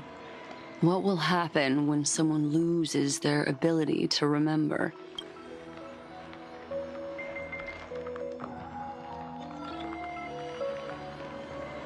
Unfortunately, short-term memory is an entirely different concept from the inability to remember. Perhaps it is difficult for you to imagine, but an individual who has lost their ability to remember turns into nothingness. The belief of the Garden is that everything in this universe can be interpreted through memories. This is the driving force behind the continuance of this path. The past is made up of memoria, while the future is a possibility that will eventually be converted to memoria. But the present, it doesn't really exist, and it's only an abstract expression. Therefore, when a person is affected by the path and loses their ability to remember, their physical form will also be affected. These ice crystals are a manifestation of that.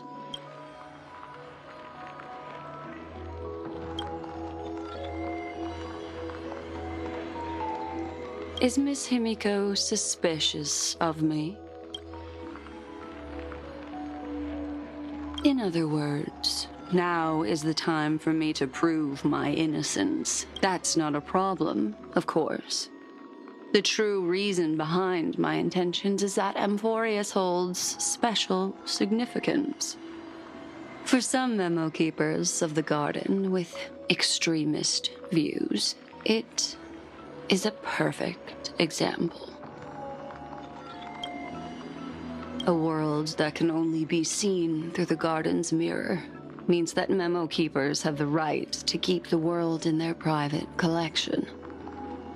If those Pathstriders of Remembrance were to uncover the secrets of Amphorius first, they might unleash their wild ambitions and remodel more worlds into a similar form.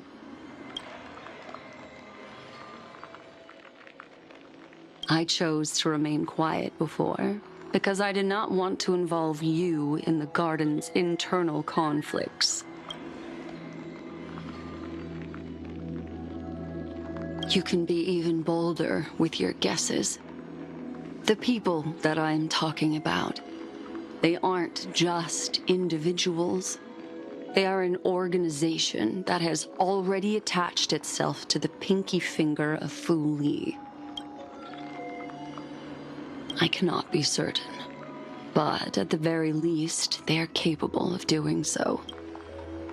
I am deeply sorry about what has happened to March 7th, but the deal that I propose still remains a fair one.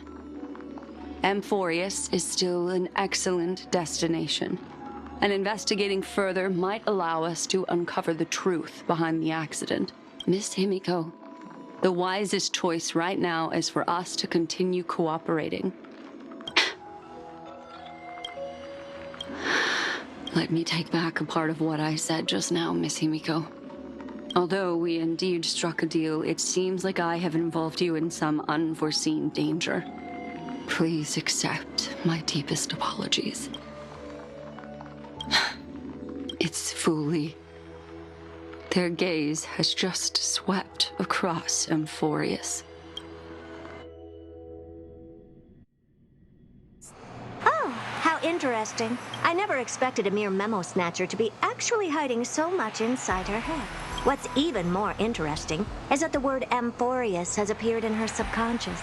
This lady seems to be having fun. Is she usually like this? It's, hard to explain. What are you two whispering about? Has it not occurred to you that I can hear everything clearly? Oh, please pardon me, Madam Herta. Would you mind sharing with us what you've discovered? The ones who need help are the Astral Express. You will have to put up with my methods, even if they are rather unconventional. Let's get back to the topic. By using the fourth mirror, I rummaged through the brain of this memo snatcher and learned a good deal. Not only does this person know of Amphorius, but there are also many memo keepers who are interested in the place. I searched through her consciousness and found the following terms: the Eternal Land, the Rejected Land, and the private collection of the Garden of Recollection. It seems like Miss Black Swan is indeed hiding some things from us. Since I'm not able to find any useful clues from the outside, why don't I personally visit this mysterious Amphorius? You're planning to head to Amphorius yourself? Yes, but not in the flesh like you all foolishly did. See these Herta mirrors? With them, I can project my data spirit entity to any corner of the cosmos through spatial warps, without even needing to leave my room. But of course, these corners of the cosmos must be within the coverage zone of inter-astral peace communications. After all, this is collaborative technology.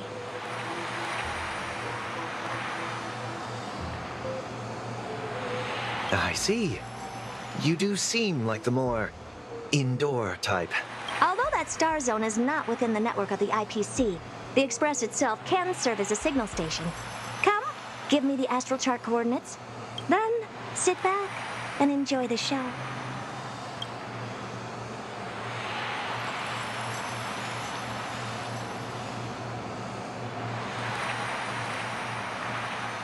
All right, now that everything is ready, mirrors, get to work.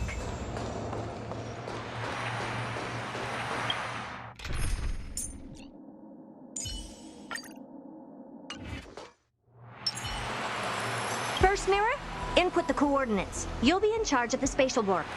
As you command, Madam Herda. The preparations are complete. I wish you a pleasant journey ahead. Second mirror, prepare for the thought refraction. There's still some distance from the Astral Express to the Amphoria's celestial body. You're in charge of sending me over. This time, raise the power to the maximum. Don't be stingy. Oh, okay. I won't fail the mission, Madam Herda. Third mirror, you're in charge of generating the data spirit entity. I'm happy to help, Madam Herda. What kind of appearance are you planning to use this time? Good question. Let me think. Forget it. Just use my own appearance. There's no one there that'll recognize me anyway. As you wish.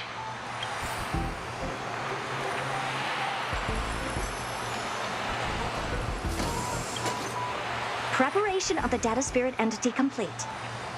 Thought refraction at max power. Excellent. The first mirror. Let's get going. Have a safe trip, Madam Herta. May your journey yield good results. Coordinates input complete. Preparing to activate spatial warp. Destination, unknown celestial body. Amphorius. Spatial warp countdown. 5, 4, 3, 2, 1. Warp activated. Oh! So that's Amphorius? Its appearance is, well, sure is unique. Second mirror. Prepare for thought refraction. It's time to send me in. Alright! Please read the safety protocols carefully. Can't you hurry up? Yes, ma'am. I didn't expect it to be so turbulent. I should have asked the second mirror to use slightly less power. What a magnificent sight! Is this the entrance to Amphorius? Let's see. Perhaps I'll be able to find a way in.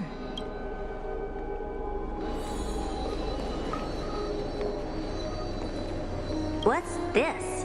A statue? It's ugly. I don't like it. Oh, I finally found your traces. How esteemed must you be for the great Herda to come out personally? When we return, get ready to become free labor for the simulated universe for the rest of your lives. What's this? How creepy. Oh, it moves? Who are you trying to scare? It's either a projection or a fake. There doesn't seem to be much to take note of. My deepest apologies, esteemed lady. I'm afraid that you cannot proceed further. Who's there? Your visit, although not part of my calculations, is a pleasant surprise. It's a pity that the preparations are not yet in place to receive you with the hospitality that someone of your status deserves. Are you not going to answer my question? Who are you? I have many identities, and I'm going to have even more in the future. But if you just need a form of address, you can use my common alias, Lycurgus. Lygus. All right, Lygus. But you can't possibly think that I'm just asking for a name, can you? Regrettably, I do not have the authority to share more information. However, standards are always flexible. While not violating the ultimate agreement, I'm able to disclose this piece of information. As you thought, this is the entrance to Amphorius. Now, please, kindly turn back. Amphorius is not a world that you should be involved with. Regardless of what kind of magnificent achievements you have accomplished, this place will not open its doors so easily. You seem to understand me very well. Then you should know that I have no reason to listen to you. Your reaction is completely within my calculations. Despite my long years as a Watcher, it seems like my assessment of human nature still remains accurate. From you, I'm able to sense a beautiful desire for knowledge. But my answer remains unchanged. Madam, it is with the utmost goodwill that I suggest you return to where you came from. Let's assume for a second that I'm not so well-mannered, and that I insist on uncovering the secrets hidden behind you, Mr. Lygus. How do you plan to dispel this notion of mine? Within the scope of the ultimate agreement, there are 178,244 logic chains at my disposal to convince you. After filtering through them, I have determined that I only require 3 to attain the results that I desire. Oh? I'm all ears. First, for reasons that cannot be disclosed, Amphorius is a completely isolated celestial body. Apart from me, no one else will be able to help you enter. That's not a good argument. Second, if your plan is, as you've alluded to previously, to force me into cooperating by showing hostility, do know that, just like you, I have basked in the gaze of the erudition. I stake my honor and assure you that, in the worst-case scenario, our mutual destruction will be inevitable. Oh, no wonder I couldn't find a back door. When I did a scan of our surroundings, the safety protocols on you are comparable to Screwy's. How interesting. I assume that you still wish to hear the 3rd logic chain? Of course. Why wouldn't I? 3rd, even if you exhaust all your means and find a way to break through, you will surely give up once you understand the consequences of your actions. After all, throughout your long life, as much as you'd hate to admit, your conscience has played a crucial role. What a brazen robot. You think that you can actually understand me through your paltry calculations? But since you put it that way, why don't you tell me what these consequences will be? It concerns the 3rd path that is entangled with Amphorius. A path that you and your friends still very much lack understanding of. The destruction. So, if you ignore my warnings and persist in your ways, you will break the shackles of a Lord Ravager. And when that happens, their fury will engulf the cosmos.